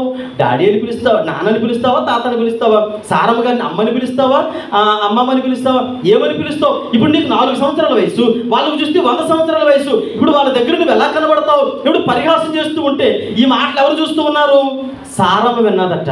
ఇప్పుడు తల్లి కంచి వేస్తే బిడ్డకు చేయను వేసినట్లుగా ఇప్పుడు ఈవిడ ఏం చేస్తుంది? సారమ్మని నీచమైన దృష్టితో చూసింది. మన యేసుక్రీస్తు ప్రభుల వారిని తక్కువ చేసి చూసినట్లుగా ఇప్పుడు మీరు భక్తికి దూరంగా ఉన్నారు, మందిరానికి దూరంగా ఉన్నారు, సహవాసానికి దూరంగా ఉన్నారు. 7 గంటలకు కదా ప్రార్థన, మనం మెల్లిగా 7:30 గంటలకు వెళ్తే పాష గారు కళ్ళు మూసే సమయానికి అలాగే వెళ్ళి చివరి కూర్చుంటే ఆమెనంటే మనం కూడా లాస్ట్లో ఆమె అంతే స్నాక్స్ తీసుకొని వచ్చేవచ్చు. ఎవరు? తల్లిగారు. తల్లిగారి క్రమాన్ని పాటిస్తే ఈడేం చేస్తాడు తెలుసా? నేను కింద బాల మీద కూర్చుంటాను మమ్మీ అంటే, ఆ పంచేటప్పుడు నాకు చిన్న మిస్ కలిస్తే మీదకి వచ్చి నేను కూడా పొట్ల తీసేసుకుంటాను. మనమే 1/2 గంట ముందు వచ్చాం, పిల్లలు ఎప్పుడు వచ్చారు? కింద కూర్చుంటారు సెల్లార్లో బెంచ్ మీద. ఇప్పుడు వీళ్ళిద్దరిలో తల్లికి తగ్గ తల్లిడు అనాలి, ఏమనాలి? మనం ముందుగా వచ్చి నువ్వు మందిరంలోకి రాకపోతే కాళ్ళు ఇరిసేస్తాను అని క్రమాన్ని మనం పాటిస్తే, బాబోయ్ మా అమ్మగారి క్రమాన్ని పాటిస్తూ ఉన్నారు కనుక నేను కూడా ఏమంటే నేను అడుగుతాను. ఇక్కడ కొంతమంది పూర్వీకులు ఉన్నారు, కొంతమంది చాలామంది ఉన్నారు, వారు ఆ క్రమము కలిగి భయభక్తులు పెరగడానికి కారణం ఎవరో తెలుసా? వాళ్ళు నేర్చుకున్న భక్తి కాదు, వాళ్ళ పూర్వీకులు వాళ్ళ తల్లిదండ్రులు చేసినటువంటి క్రమం, వారు పాటించినటువంటి భక్తి విధానమే. ఈరోజు మనము క్రమాన్ని పాటించకపోతే మన పిల్లలు ఏం చేస్తారు? అక్రమంగానే నడుస్తారు. ఇక్కడ ఏం చేస్తున్నారు? సారమ్మని నీచమైన దృష్టితో చూసింది ఆగరు. అది ఎవరు చూస్తారు? 18 సంవత్సరాల వయసు కలిగినటువంటి ఇస్మాయిల్ చూసి అంటాడు, ఇప్పుడు ఇక్కడికి వచ్చి ఎగతాలు చేస్తూ ఉన్నాడు. నాకు తెలిసినటువంటి ఒక చెల్లి ఉంది, ఆ చెల్లి కలర్ ఎలా ఉంటుందనంటే, మనం స్పీకర్స్ ఉన్నాయి చూడండి అలా ఉంటుంది. చీకట్లోకి వెళ్తే కనబడదు. ఇంకా నేను చాలా సందర్భాల్లో పెళ్లి సంబంధం అని, నా పెళ్లి సంబంధం గురించి అని, మీ చెల్లికి మ్యారేజ్ పెళ్లి సంబంధం చూడరా తొందరగా, ఆ పిల్లకి పెళ్లి చేసేస్తారు, లక్షంతలు అడిగితే మాకు కూడా కొద్ది శ్రమ తగ్గుతుందంటే, ఈ పిల్ల ఏమంటే తెలుసా? చాలా పెళ్ళిళ్ళకి వెళ్ళి వస్తుంది, పెళ్ళిళ్ళకి వెళ్ళి ఆ ఫోటోలు తీసుకొని, ఆ పెళ్లి కూతురు పెళ్లి కొడుకులు ఫోటోలు తీసుకొని, అన్నయ్య చూడని ఈ పెళ్లి కొడుకు పళ్ళు ఎత్తుగా ఉన్నాయి అంటది, ఈ పెళ్లి కొడుకు బట్టతల ఉంది అంటది, ఇదిగో చూసావు ఈ పెళ్లి కొడుకు పొట్టిగా ఉన్నాడనియా, ఈ పెళ్లి కొడుకు ఎలా ఉన్నాడేటనియా, అలా ఉన్నాడేటనియా అంటే నేను అంటాను, మరి ఎప్పుడైనా నువ్వు అద్దంలో చూసుకున్నావా అని అడుగుతాను.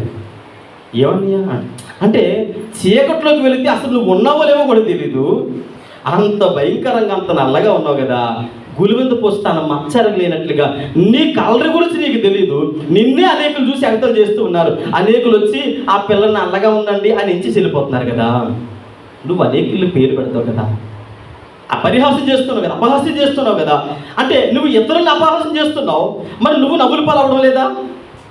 నవ్వచ్చు కానీ నవ్వుల పాలు కాకూడదు. మనం ఏం చేస్తుంది తెలుసా? మనకున్నది ఎంతే పిల్లక, మనం ఏమంటుంది తెలుసా? అది చూసి ఎలాంటి జాడ వేసుకుందో అంటాం. మనం ఇతరులను ఎలా చేస్తాం? అపహాస్యం చేస్తూ ఉంటాం. మనకి ఇస్త్రీ అంటే షర్ట్ అంటే కదా, షర్ట్ వేసుకోవడం రాదు. ఒక వ్యక్తి తనకి నచ్చినటువంటి వస్త్రాలంకరణ వేసుకొని కొంచెం షర్ట్ పొడవుగా ఉంది వేసుకొని వచ్చారు. ఏమంటారు తెలుసా? చూడండి ఈయన ఎలాంటి షర్ట్ వేసాడు, చూసారా ఎలా తయారైందో. అంటే ఇతరులను అపహాస్యం చేయడం ద్వారా మనమే నష్టపోతాం. ఇది వాస్తవం.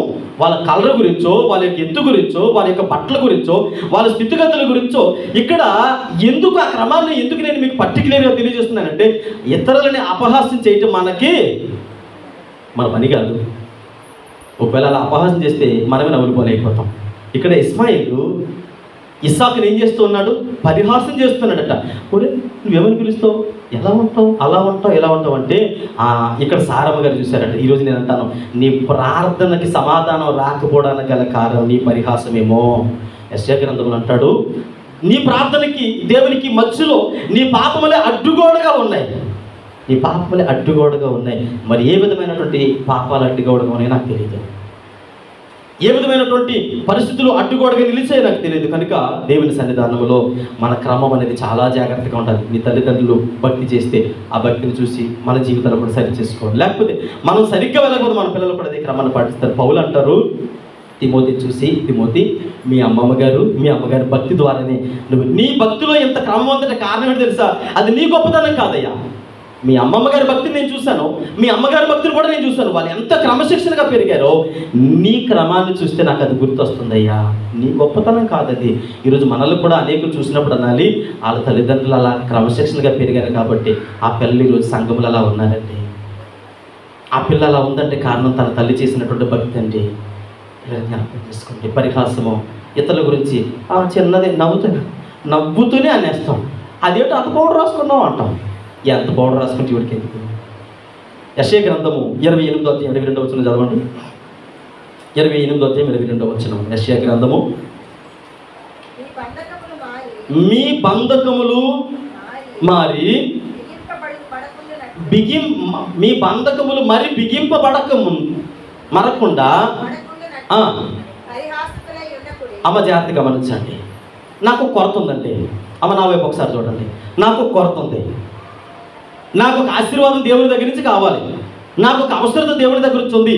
ఇప్పుడు నేను దేవుని సన్నిధానంలో ఎన్ని సంవత్సరాలుగా ప్రార్థన చేసినా ఆ కొరత తీరంలో ఏంటంటే దానికి కారణం ఏంటో తెలుసు. ఆయన ఏమంటున్నాడంటే, ప్రవక్త అయినటువంటి యెషయా భక్తుడు అంటాడు, ఇదిగో నీ బంధకములు మరి ఎక్కువగా బిగించబడకుండానట్లు ఉరితాడేసుకొని ఉన్నాను. ఇక్కడ కుక్కానికి తగిలించుకొని ఉరిపోసుకొని ఉన్నాను. ఇప్పుడు నేను ఇలా కాలు కింద కన్నాను అనుకోండి, పీట మీద నుండి ఒక బల్ల వేసుకొని కాలు కింద కంటే ఉరేమవుతుంది? బిగుసుకుపోతుంది, నాలుగు బయటకు వచ్చేస్తుంది. ఇప్పుడు నా బంధకముల మధ్యలో నేను ఉన్నాను. నేను ఇతరులని దేవుని సన్నిధానంలో పరిహసించకుండా ఇతరులను ప్రేమించినప్పుడు, ఇతరుల కొరకు ప్రార్థించినప్పుడు, ఇతరుల కొరకు ప్రయాసపడినప్పుడు, వాళ్ళని అర్థం చేసుకున్నప్పుడు నా బంధకములు ఏమైతే తెలుసా? దినదినము తెగిపోతాయి, ఆశీర్వాదాలు వస్తాయి. అలా కాదు, ఉరితాళ్ళు తలెట్టాను, ఇతరులు ఎట్కారం చేస్తున్నాను. మన భాషలో పరిహాసం చేస్తూ ఉన్నాను. అందరినీ మనం ఏం చేస్తామంటే నేనే గొప్ప, ఊరోళ్ళందరినీ నువ్వు పోయింది, నువ్వు అది అది ఇది అన్నావు అనుకోండి. ఈ బంధకి ఏమవుతుంది? రోజు రోజుకు ఏమవుతుంది? నా మాటలు కాదండి ఇవి. యెషయా గ్రంథం 28:22 రాయబడినటువంటి మాటే. ఇతరులను పరిహసించడం ద్వారా బంధకములు మరి ఎక్కువగా బిగిసిపోతాయట. మరి ఎక్కువ శ్రమలకు కారణం అయిపోతావు, మరి ఎక్కువ బంధకాల్లో బంధించబడతావు. విడుదల పొందాలంటే ఇతరుల కొరకు మంచిగా మాట్లాడు. ఇతరుల కొరకు మృదుగా, ప్రేమగా. మందిరానికి వస్తాం, కొంతమంది ఏమంటారంటే, ఏమంటే మందిరానికి వెళ్తాం కంటే ఆవిడ ఎవరో మాకు తెలియదండి, ఆయన ఎవరో మాకు తెలియదండి. చర్చ అయిపోయిన తర్వాత కొయ్యిలాగా ఆ కిటికీ దగ్గర ఒక ఆయన నిల్చుంటాడు. వచ్చిన వాళ్ళందరికీ ప్రైజ్ లాడండి అని చెప్పడానికి. ఏమండి, కనీసం మన మందిరానికి ఎవరు వస్తున్నారు, ఏమంటే మీ పేరేంటి, ప్రైజ్ లాడండి, ఎక్కడి నుంచి వచ్చారండి, మీరు ఏం చేస్తారండి, ఒక్క 5 నిమిషాలు వారితో మాట్లాడితే మన వజ్రాలు ఏమైనా పట్టుకుని వెళ్ళిపోతారండి. దేవుని సన్నిధానంలో ఈ సహవాసం అనేది కుటుంబ సహవాసము, ఐక్యత. మన మందిరానికి ఎవరు వస్తున్నారో, ఎవరు వెళుతూ ఉన్నారో, ఏం చేస్తూ ఉన్నారో ఖచ్చితంగా తెలిసి ఉండాలి. ఒకవేళ పొరపాటు మిమ్మల్ని ఎవరినైనా అడిగాను అనుకోండి, అమ్మ మన మందిరానికి ఎన్ని కుటుంబాలు మన మందిరానికి వస్తున్నాయంటే అని ఒకసారి ఇలా వేసుకొని ఒక 50-60 కుటుంబాలు ఉండొచ్చండి అంటారు. పక్కాగా చెప్పరు. ఉండొచ్చండి అంటారు తప్ప ఎవరు కూడా ఇన్ని కుటుంబాలు అని. ఎందుకు తెలియదు? పోనీ ఆ వ్యక్తి ఎవరంటే ఏమనంటే నాకు కూడా తెలియదని అంటారు. ఎందుకు తెలియదు? వారి దగ్గరికి వెళ్ళి, నాకు తెలిసి తప్పు కనుకోకండి సహోదరులు, ప్రకాష్ గారు, ఎల్ఐసి ప్రకాష్ గారు ఉన్నారు. ఒకరోజు అన్నారు ఆయన, బ్రదర్ నేను 2 years నుంచి ఇక్కడ నుంచి ఇక్కడికి వస్తున్నానండి అన్నారు. 2 years నుంచి ఇక్కడికి వస్తున్నారా? 2 సంవత్సరాల నుంచి ఇక్కడికి వస్తున్నారా బ్రదరు అని అన్నారు. అవునండి, ఈ మందిరానికే వస్తున్నాం అంటారు. కొంతమంది అయితే పాస్టర్ గారిని మీ చర్చికే వస్తున్నామండి, కాకపోతే మరి మమ్మల్ని ఎవరూ పరిచయం చేయలేదండి, మాకు ఎవరూ తెలియదండి అంటారు. నేను అంటాను, ఒకరికొకరు సహవాసం కలిగి పలకరించుకొని దేవుని యొక్క ప్రేమను కలిగి ఉండాలి. మనకెందుకులే అనుకొని తలదించుకొని మెట్లాంటి మెల్లుగా దిగుని వెళ్ళిపోతాం అంతే. ఇక్కడ మనం జ్ఞాపకం చేసుకున్నటువంటి మాట ఏంటంటే, పరిహసించడానికి ముందు ఉండకూడదు, పరిచయం చేసుకోవడానికి ముందు ఉండాలి. ఎవరిని అపహాస్యకులుగా చూడకండి, ఎవరిని పరిహసించకూడదు. అసలు మన పనే అది కాదు. ఒకవేళ అలాంటి స్థితిలో ఉంటే ఇవన్నిటికీ ఆశీర్వాదాలు పొందుకోలేవు. నీ బంధకాలు బిగుసుకుంటాయి తప్ప అవి విడిపించబడవు అనేది వాక్యం యొక్క అర్థమని దేవుని సేవకుడిగా తెలియజేస్తూ ఉన్నాను. చూడండి, ఇక్కడ చివరిగా గలతీలు రాసినటువంటి పత్రిక 4వ అధ్యాయము 29వ వచనాన్ని చదువుకొని ముగించుకుందాం. గలతీ రాసిన పత్రిక 4వ అధ్యాయము 29వ వచనంలో చదివితే, అప్పుడు శరీరమును బట్టి ఆత్మను బట్టి చాలండి. ఇక్కడ మనం చదివితే అక్కడ ఆ విషయాలు రాయబడి ఉన్నాయి.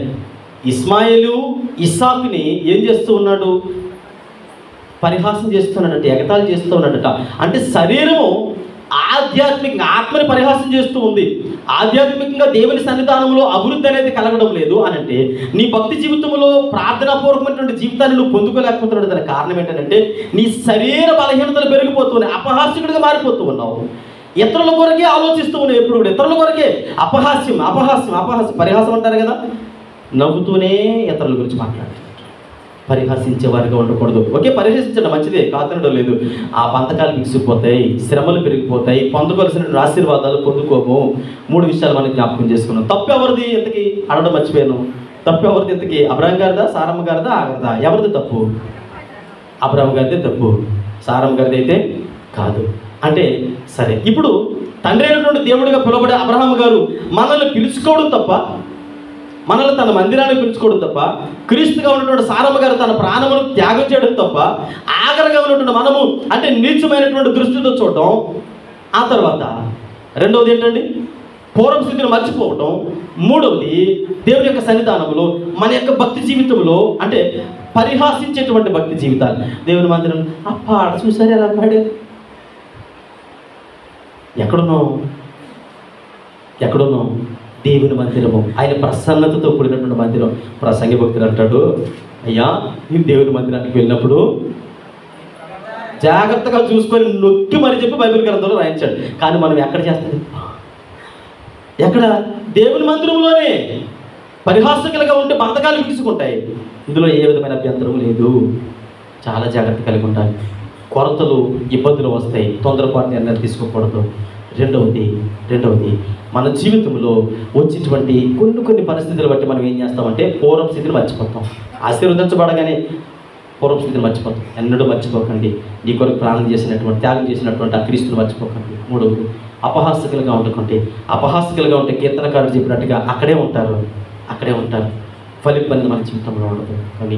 కాబట్టి జాగ్రత్త కలిగి దేవుని వాక్యం పట్ల, ఆయన మందిరం పట్ల మంచి అవగాహన కలిగి ఉండాలని దేవుని సేవకుడిగా తెలియజేస్తున్నాను. ప్రార్థన చేసుకుందాం. ప్రార్థన చేసుకుందాం.